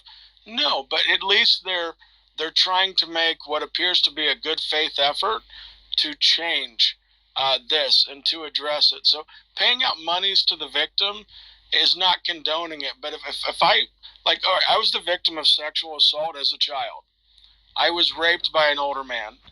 It affected me greatly. It affected relationships. It affected how I interacted with people. And so I've had a lot of emotional trauma tied to that. So in this case, people have tried their best early on in my life to try to help me cope with it. And in the situation of the Catholic Church, giving people a large amount of money, well, money does not make the abuse go away. Money does not make it okay. But that can help somebody with their doctors. That can help somebody with college. That can help somebody with bills and finances. So I just, that was my issue yesterday, Charles, with the argument, is it just didn't follow. But the other thing is, we don't have anybody on this stage right now who is publicly being accused with any kind of court documents that we are defending and telling you, haha. Because here's the thing, if any brother of mine as a Christian had this accusation, or if I myself was charged with something outrageous, I would hope that the Christians would pull me to the side and say, hey, James, you need to step away from active ministry right now. You need to go home, take care of your family, and leave internet for a while. Yeah, I just want to say that no Christian endorses, like if someone if a priest does something horrible to a young child, like a pedophile priest, no one is going to endorse that or defend that. Like what Charles is saying, no Christian is defending that. We're saying that's absolutely wrong. We don't believe that any human being is infallible except Jesus Christ. He's the only infallible being, right, who walked on this earth. Even the prophets weren't infallible, nor the apostles weren't infallible, right? No one is infallible except Jesus Christ. Everyone can make the worst sins you can imagine. Any human being, priests, the Pope, bishops, right? Anyone can make the worst mistake anyone can imagine, and we will not defend it if that happens, right? We will condemn it absolutely. Right? This is not Christianity. This is not part of the teachings of Christianity. Right? These are people who fell into sin and did not abide by the teachings of Jesus Christ. Yes. Yeah. I was also going to add to Adam, it's not in our books. When we go and you read something like the Quran or the Hadith, it's in the books. I mean, your prophet, who you guys believe is the best example for all mankind, did these nasty, disgusting things. Our books don't teach that, so there's a big difference. Yeah, and Chloe, child marriage is allowed in Islam. I have a billion articles. Yeah, that says it's in the Quran, Surah 65, verse 4. Right? Those who have not menstruated, you can have sex with. And marry. That's in the Quran. And we did a room a couple of days ago about this, right? You can guys see the replays about child marriage in Islam. And Muhammad did do child marriage, which is considered pedophilia by today's standards, which should apply in all times, right? These morals and ethical standards. But yeah, that's in Islam. And Christianity does not teach that. It never taught that. That's not in our books.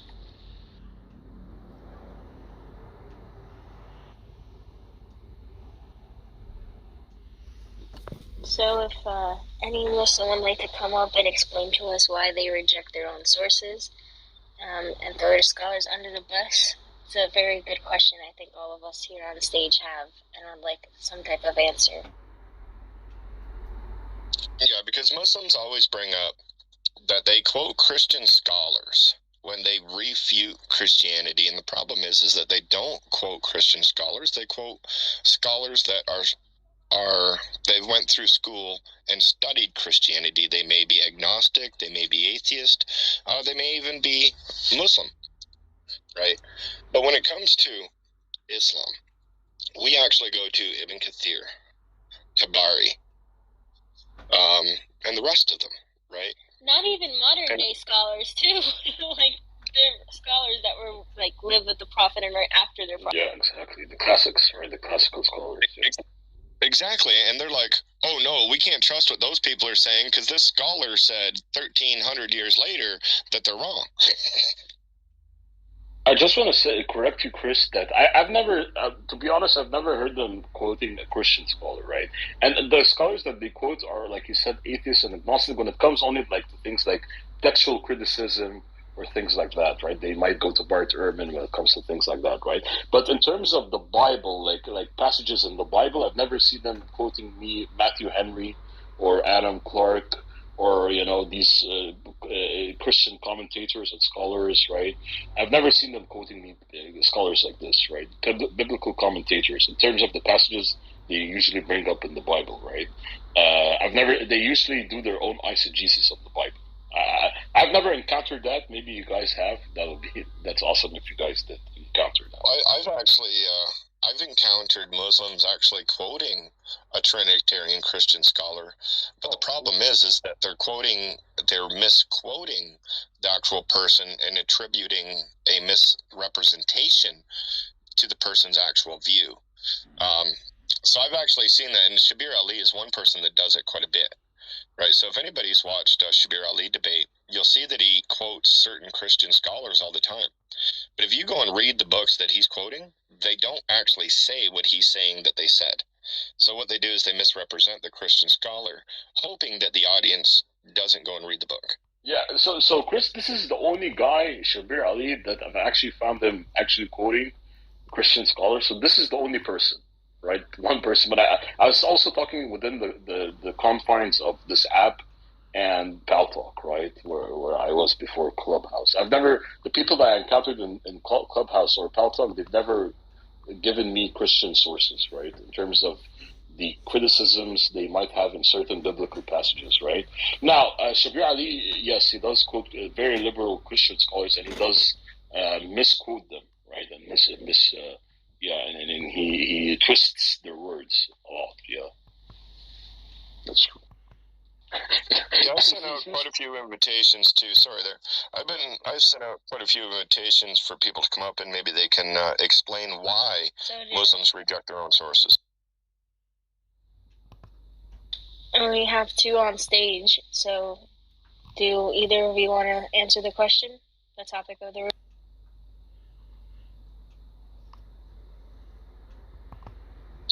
Yeah, assalamu alaikum.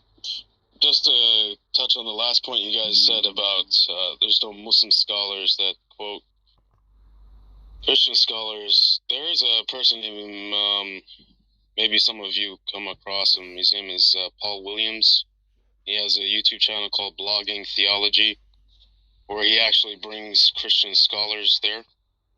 For those who don't know, they can, just do a quick YouTube search and yeah, I know Paul. He has a big following. Yeah, he's one of the most insanely... He makes Shabir Ali look like a straightforward and honest guy. He's one of the most hilariously dishonest and distorting people who have ever existed. He left Islam 5 times, Mayor, right? And he also left Islam like 5 times. Well, he had to leave, but he had to leave Islam, Adam, because he's... gay, isn't he? he likes other men. So when he has the relations with the men, he leaves Islam, and then when he doesn't have the relations with men, he accepts Islam back. He's been doing that for like the last 12 years.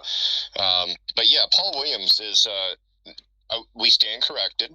But then again, I said in a debate, they don't make those arguments. And Paul Williams, it's been a long time since he's had a debate. Normally his is just his podcast or his blogging channel, of course, right? And yeah, I agree with Hassan. He does have Christian scholars on his channel. They do have discussions. He's one of the few Muslims that do bring Christian scholars on his channel. Now, the problem is he doesn't bring, let's say, like Daniel Wallace, Michael Licona, people like that challenge his point of view. What Paul Williams does is he looks for the easiest type of scholar that he can kind of make it look like they agree with Islam and bring them on their channel, but they don't agree with Islam. It also depends on what we're talking about. The point is that he does bring Christian scholars. Here you have an yeah, like I said, I stand corrected. You're right. Paul Williams is one of them. I don't know why anyone would ever go on his show knowing how dishonest he is, because he's not going to deal honestly. He's not going to have an honest What do you mean, Mary? He lets them speak for themselves. He doesn't put words in their mouth. Can you tell me? Did you go on his channel? Like a video? I have seen several things I've seen some of his videos, and I have laughed hysterically. No, just see the guest. They speak for themselves. He doesn't come and arm wrestles them to point to his point of view or anything. He just lets them speak. On what topics? Just watching. They go on his channel and discuss what topics. On many topics. He brings even a Jewish scholar, what's his name, Rabbi Singer, Travis Singer. He brings many guests. Muslim sympathizer. Hassan! Really? Tovia Singer. How many Christian scholars do that? How many Christian scholars have done that? Bringing a rabbi. So what's wrong with that? So Tovia Singer is a radical who does not correctly represent Judaism and who is absolutely despised by the Orthodox Jews. The thing is, you're not supposed to, as an Orthodox Jew. But there are many Christians who go to. Hang on. It is not. Many Christians are following him. There are a lot of Christian fans who are. No. Anyway, so it's not permissible to discuss the topic of Torah with unbelievers. It's just simply not allowed, except for in very specific circumstances. It is against the Talmud to teach Torah to a non-Jew. That is why you won't have Paul Williams. Paul Williams. Yeah. Hey, Hassan, I just want. Have you heard of Michael Brown? That was. Hassan. What about him? Have you heard of him? Yes. What about him? Well, he exposed Tovia Singer. Big time. He exposed him. He will never debate Michael Brown again. He's running away from him. Michael Brown is not a Jewish scholar. He's a Christian. So what? That's like a Mormon if they wanted to debate you, and then and a few of you guys would debate him. Hassan, I mean, 1 second. It's a bit ridiculous. Okay, Hassan, can you please wait 1 second? Can we please agree on let each other finish? And I have Chris again on stage, and I think Chris wanted to say something. So let Chris go first, and then someone can respond. Chris. Yeah, first off, we were talking about Islamic scholars, quoting Christian scholars. First off, Paul Williams is not an Islamic scholar. Paul Williams is just simply a Muslim. So to use him as an Islamic scholar, I don't think would be intellectually honest within this discussion. And also, we were talking about Christian scholars and how Muslim scholars would quote Christian scholars. Tovia Singer is neither one. I have no idea why we're talking about Tovia Singer in this room whatsoever. Well, you were saying that, what's his name? Paul Williams. First of all, I mean, He doesn't have to be a Muslim scholar. I mean, he's a. But that's what we said. A Muslim, and that's enough for us. No, but you said that there's no Muslims at all that quote. There's no Christian Muslim scholars that was your quote. premise. You said, Yes, my premise was there was no Muslim scholars. You're moving the flagpost Are you now. identifying Paul Williams as a scholar? You're moving the flag post. First, you said there are no Muslims. No, I'm not moving the No flag post. Muslims. You just didn't listen to me the first time. That's not my fault. That's yours. I did. I'm clarifying what I said because maybe you misunderstood what I said. I said Muslim scholars. Now, will you change your argument, or are you affirming that Paul Williams is a Muslim scholar? So do you have a problem because he's not a Muslim scholar to have quoted Christian scholars or have talked with Christian scholars? Is that an intimidation from you? If I ask for a Muslim scholar and you present somebody that is not a scholar, you are not addressing the question that I asked. Well, it seems like you're intimidated because he is well-rounded in the Christian scholar. Okay, so because I said Christian scholars. So because I said a Muslim scholar, how does that make me afraid of Paul Williams because he is not a scholar? How does that logically follow? It logically follows as this: you don't want to talk about Paul Williams, and you want to talk about Muslim scholars. Yes, because the question was on Islamic scholars, Muslim scholars. Now, if you believe that Paul Williams is a scholar, then we can join that conversation. Hassan, please. Okay, but can you please wait? Because Chris was still speaking, and no one can understand it in the room otherwise. So let him finish, and when he's done, you can respond. So it will be respectful, and everyone can understand it. So yeah. So the actual question that he may have misunderstood was, could any Muslim give us a Muslim scholar that has quoted a Christian scholar and not misrepresented what that Christian scholar actually said? Go ahead, sir. I'm not another email. You can make your criteria, Chris. I said there is Paul Williams, okay, who has invited Christian scholars, and he's invited Jewish scholars like Rabbi Travis Singer, and there are Muslim scholars that he has invited. If you let me finish, I didn't interrupt you. He has invited also Muslim scholars who have studied Christianity on his blogging channel. So there's the example of Adi, I'm trying to remember his last name, who's Adi Atai.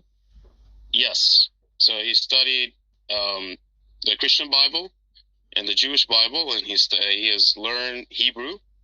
So there's an example. Is Ali Atai and he's also a Christian scholar? You said right now. See, you moved the flag post how many times? A Muslim scholar, and now is he a Christian scholar? First you said, is there any Muslim? You can stop talking now. Any Muslim? No, you can stop talking now. I'll let you speak, so you can let me speak now. You stated that, again, in my question, I said an Islamic scholar that quotes a Christian scholar that does not misrepresent what the Christian scholar said.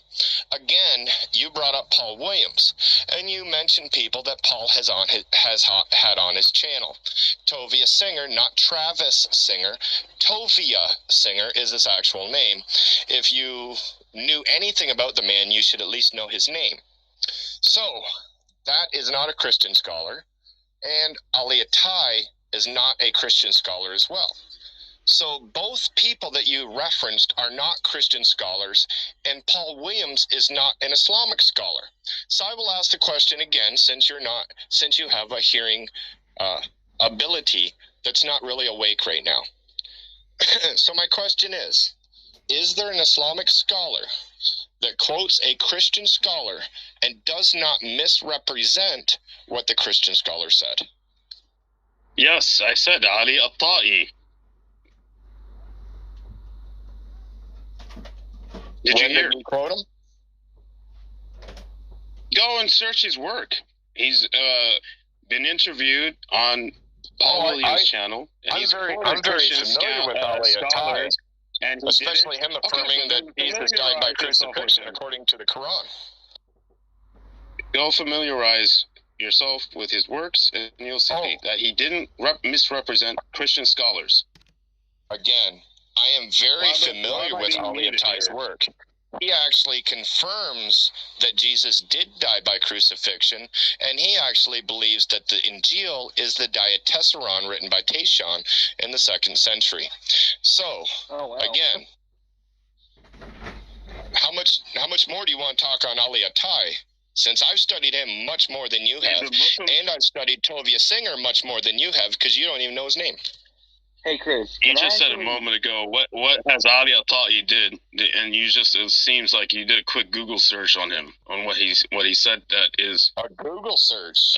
On the small summary. Yes. Hey, Chris. I mean, anybody can do a quick Google search. Just read his works, see what he said. Yeah, go ahead, Hunter. Why am I being muted? Because you're not saying anything important enough to be able to speak. Like, you're trying to say that I'm Googling information on Ali Attai. I've actually studied what this man is actually talking about. I did videos and responses to the video that he had on Paul Williams' channel. I've known about Ali Attai for at least 3 years, and I've read his material. And I can go into many other Muslims that I've read their material on. The problem is that I'm referencing people that I actually know that I've studied. You're referencing people that you don't even know their name. So who's being more intellectually honest in this discussion? I said Ali Attai is a Muslim scholar who studied. Yeah, and didn't you misrepresent said Christian and you said Travis Singer, and you said Travis Singer is a Muslim Jewish scholar. Yeah, his name's not Travis. Tovia Singer. Okay. Oh, he can you admit you didn't know his first name? Okay. All right. I admit I misrepresented his first name.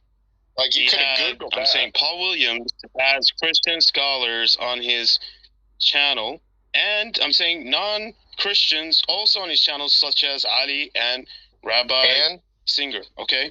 Nobody ever. No, the question was not: is there a Muslim that has Christians on their channel that talk? How many Christian scholars? Yeah, I lowered him down.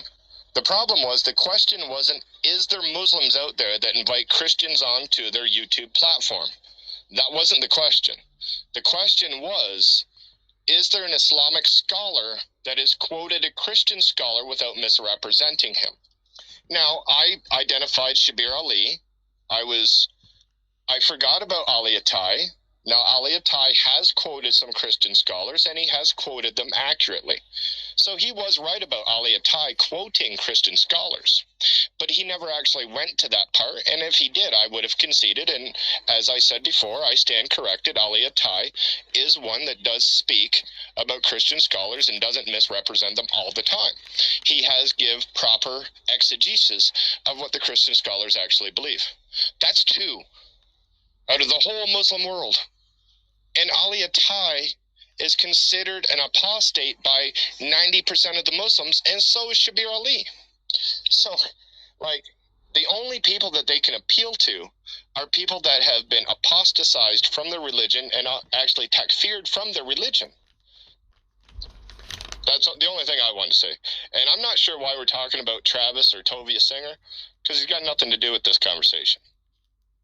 Maybe you can't remember what I said. I said Paul Williams has invited Christian scholars and outside of his faith, the Jewish scholars such as Rabbi Singer, and he's invited Muslim scholars. I was giving an example outside of the Christian scholars too. I'm saying this is how far he's gone. It still didn't answer my question.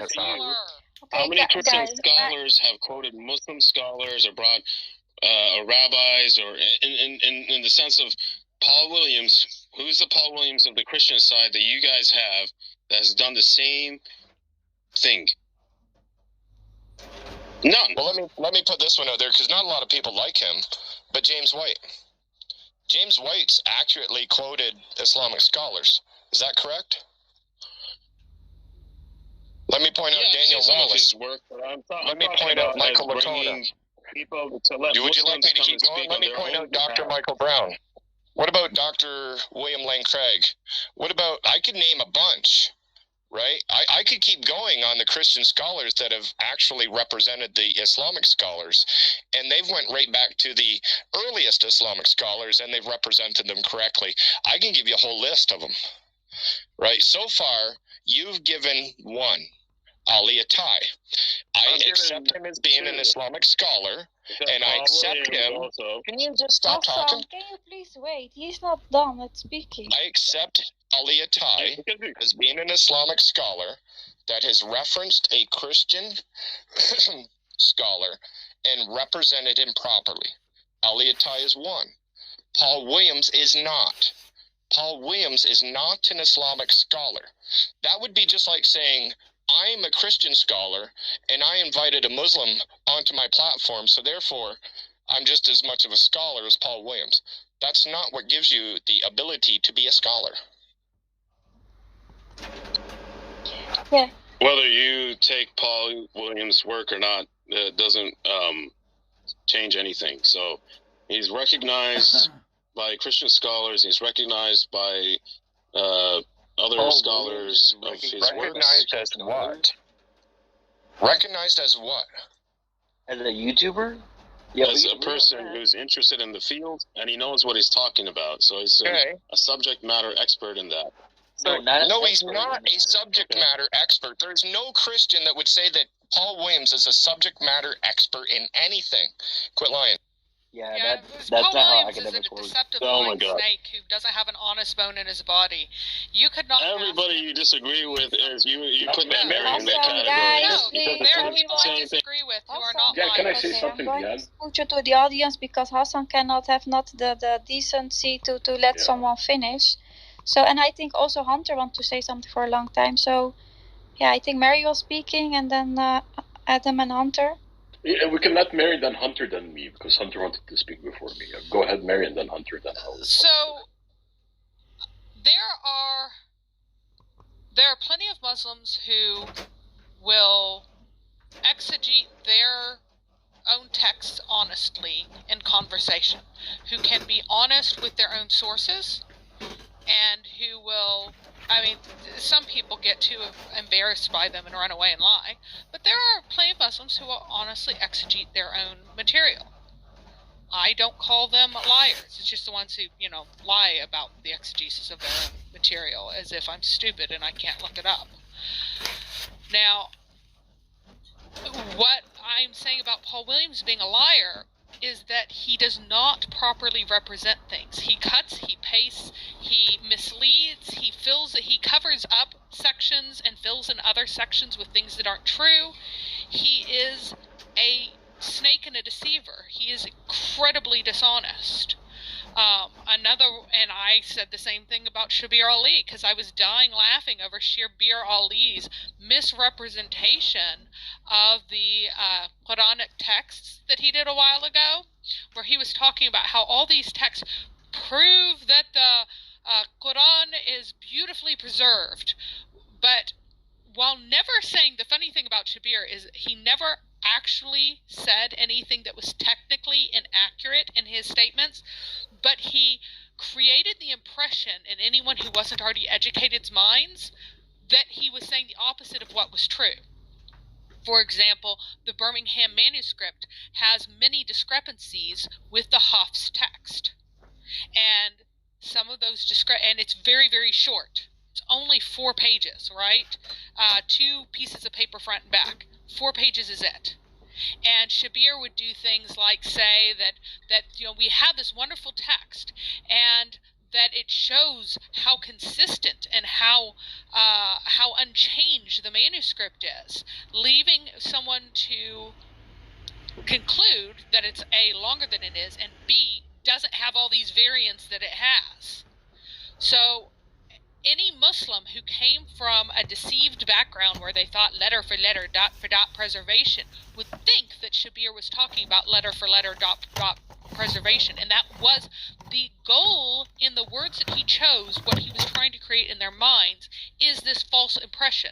So without ever saying that every word has been unchanged, he would make general statements that it shows the reliability of the text, and everyone knows that it shows that the message of the Quran hasn't changed, while concealing the fact that there are these variants, including variants that are not recorded anywhere else. So that's the kind of thing that I mean by people who are dishonest snakes, that they attempt to create false impressions. Paul Williams is actually a lot more flagrant. He just lies.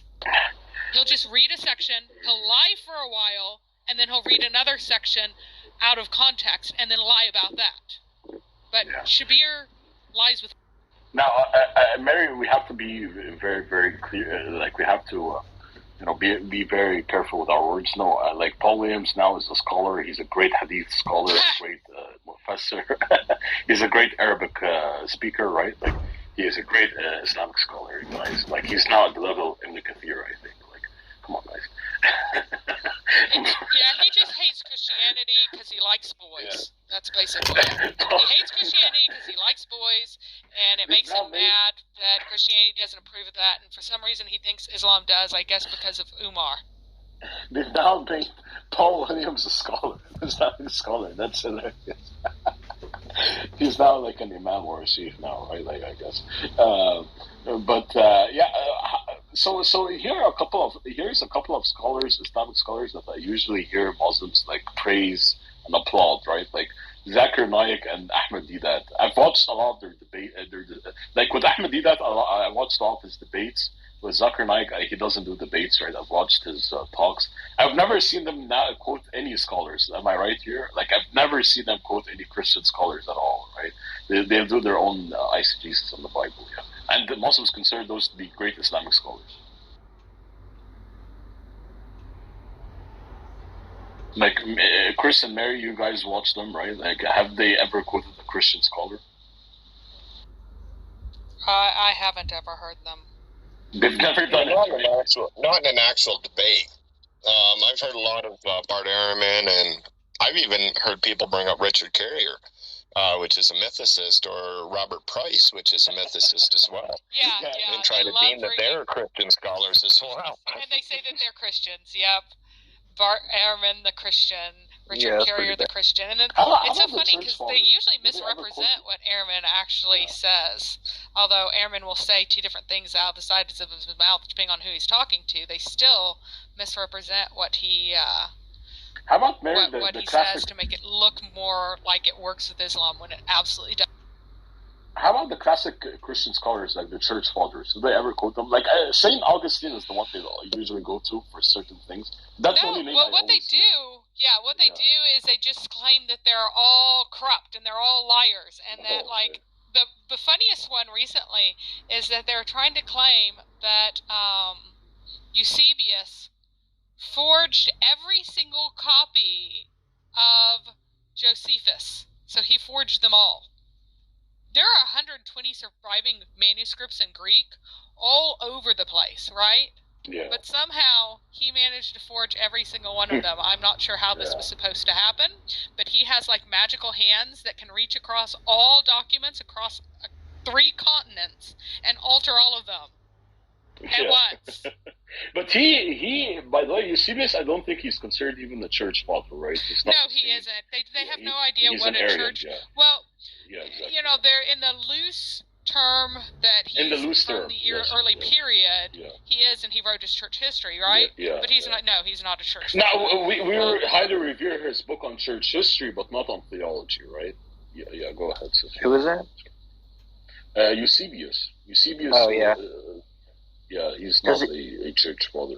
Yeah, because he's known, like, he's referenced as like the father of church history, because he's not necessarily a church father, but he records church history. Like, he's incredible with history. Yeah, exactly. So, but that's pretty much what he is regarded as a church historian, not necessarily a church father. Exactly. Because now I wonder if Muslims will go to his books about theology and say, oh, look at this church father saying this about Jesus or something like that, and quoting Eusebius, right? They might do something like that. Right? But I've never seen them. I've never heard them going to your favorite church father, right, Mary St. John.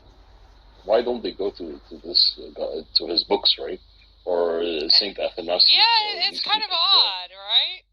Yeah. I did have to modern liberal scholars. Yeah.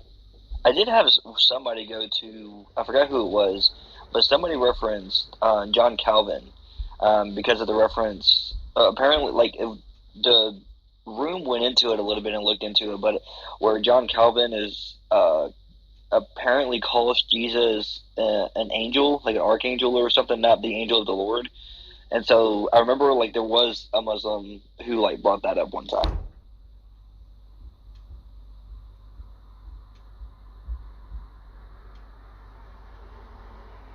Depending on if you count him as a church father or not. Protestants do. Yeah, I'm a Protestant. Well, he wouldn't be we still would not call him a father. We consider the patristic period to end at the same point when other people do. He would, have a different sort of name, perhaps a founder of Protestantism or a major figure or something like that. He wouldn't really be called a father because John of Damascus was the last church father in the Protestant view, just of the era closes then. Oh, okay. I didn't know that. I have a question. If someone quotes someone like Martin Luther or John Calvin, does that hold a lot of weight for you guys, like Chris and Mary? Not really. It holds. The thing is, not even the churches that they inspired took them as having such authority that everything that they said had to be true. So once Mary, I got Melanchthon, for example, Melanchthon was the Lutheran philosopher and exegete, far more than Luther himself was. So, and Melanchthon was the next generation. He overlapped with Luther, but he was very much more the intellectual who did enormous amounts of work in the Fathers, compiled huge amounts of things. He did lots of analyses. There's also the creedal statements. So just like there's a catechism of the Catholic Church, there are catechisms, the confessional churches all have their own catechisms, and those hold weight. But if what was hammered out in the catechism had something in it that, say, Luther might have disagreed with, or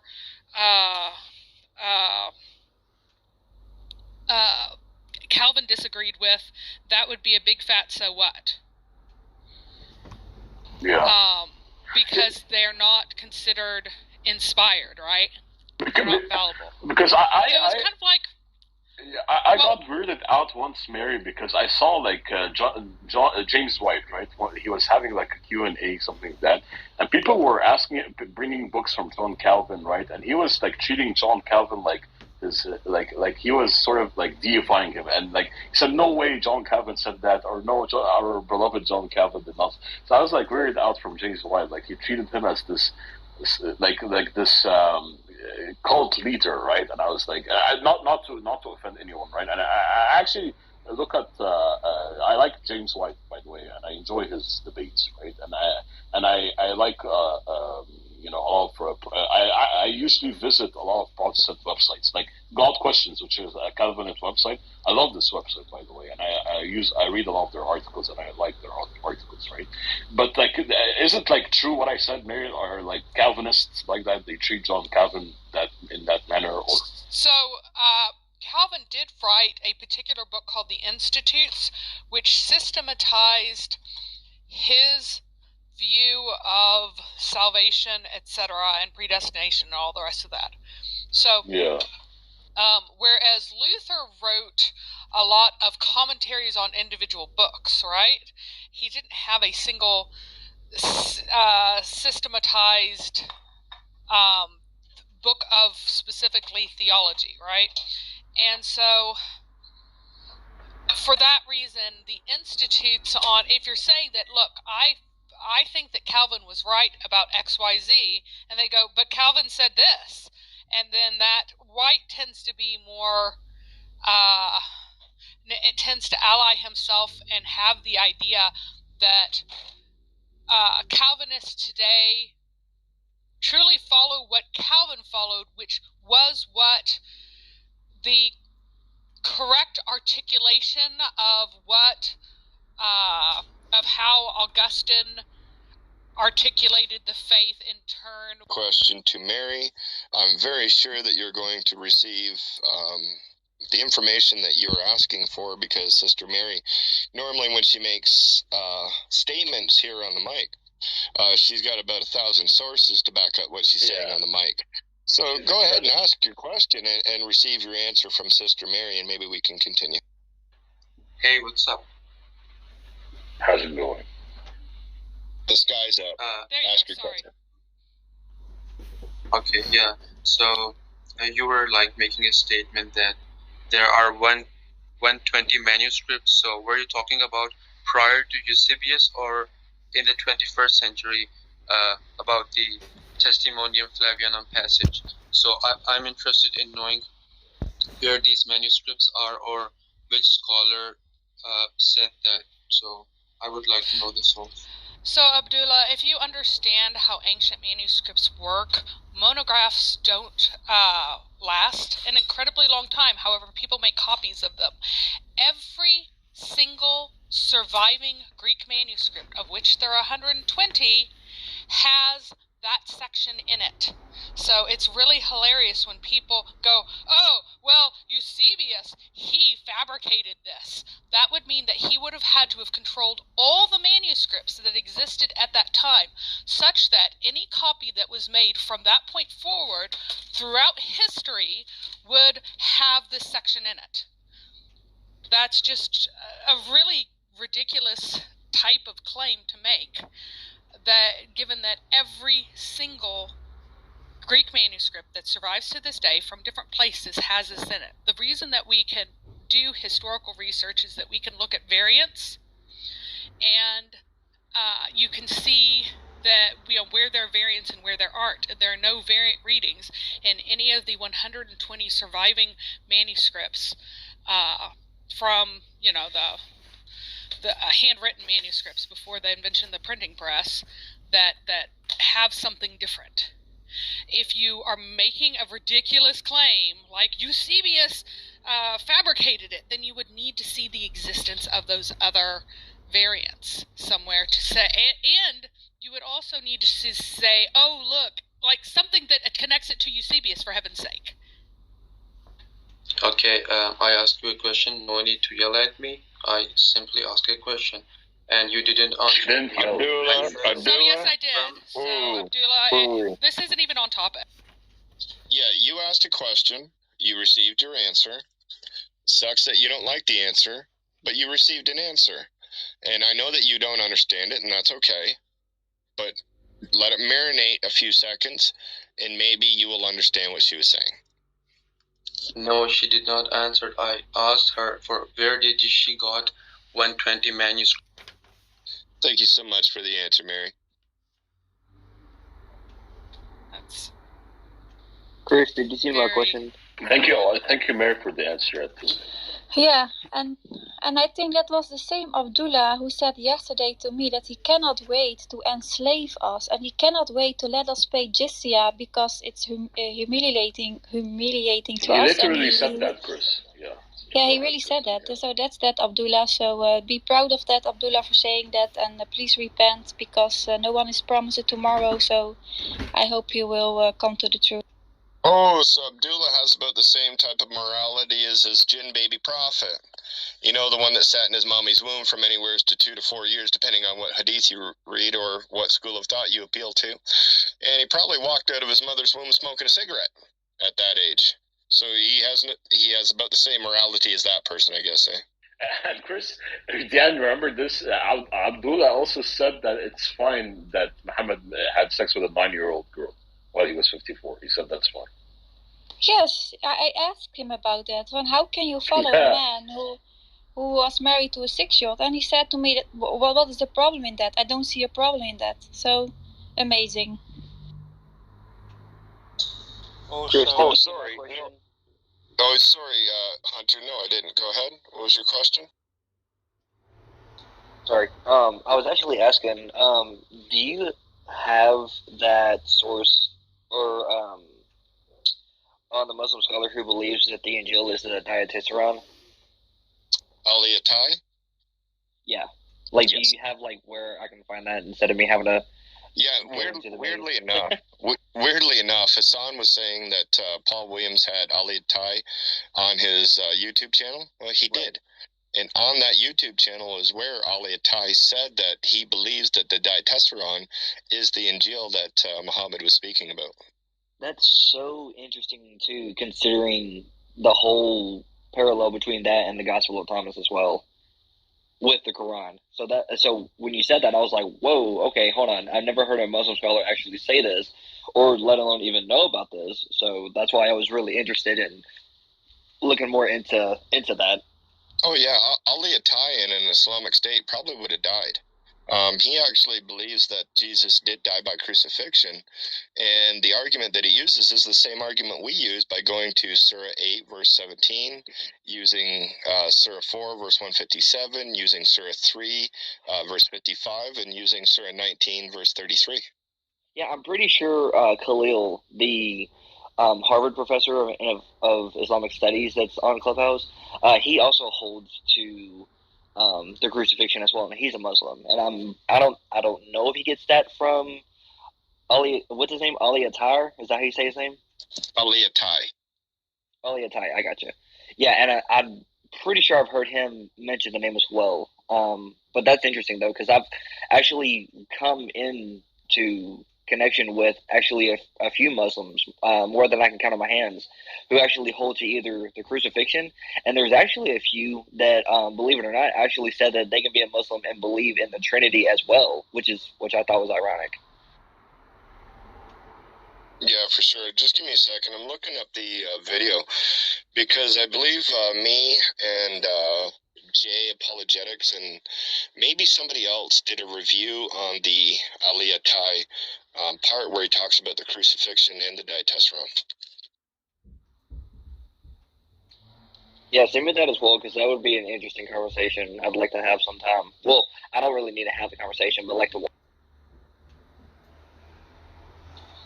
There's also a Pakistani Sheikh Imran Hussain, who is also saying that the crucifixion happened, and for Muslims to disagree with it, they are stupid.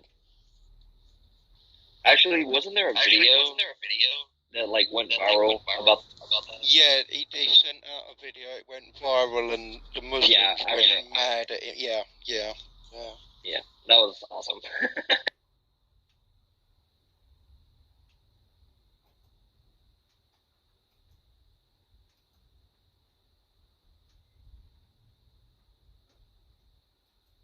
So this goofball claiming that there are no manuscripts of Josephus that exist. And I just threw him a link to an index of all the handwritten manuscripts that have been thus far tabulated. It's very silly. What a silly little... You should have known that, Mary, when he sort of accused you of shouting at him. So, Fulon, your consensus has to be based on the example. Yeah, I was going to respond to that. So, yeah, I just want to respond also. Abdullah, yeah, go ahead. Abdullah, since he is kind of stupid, I'm going to help him out here. So, let me explain something to you because you're not very bright and you don't understand. When different manuscripts exist far apart from one another and they're handwritten, it is ridiculous for a person to suppose that manuscripts that exist thousands of miles apart from one another in an age of handwriting, not of printing, all came from the same exact source manuscript. Anyone who claims that Eusebius fabricated Josephus, either in whole or in part, is absurd and has been dropped on their head as a baby. That's not how this works. When things exist far apart from one another and have existed in translation, and also were often quoted by people who existed before then, so they already existed in these various places and were in the hands of people at that time, then they existed. So it doesn't particularly matter when a given manuscript comes from, if it is recopied from a different branch. That's how this works. And I know you're really slow, but you are desperately brain damaged. So now, Abdullah, you need to bring me an Uthmanic manuscript, the Rasam of Uthman, and it must match it perfectly, and it must be from the time of Uthman. Otherwise, your Quran is entirely forged, does not exist, is made up, and should not be regarded as ever coming from Muhammad.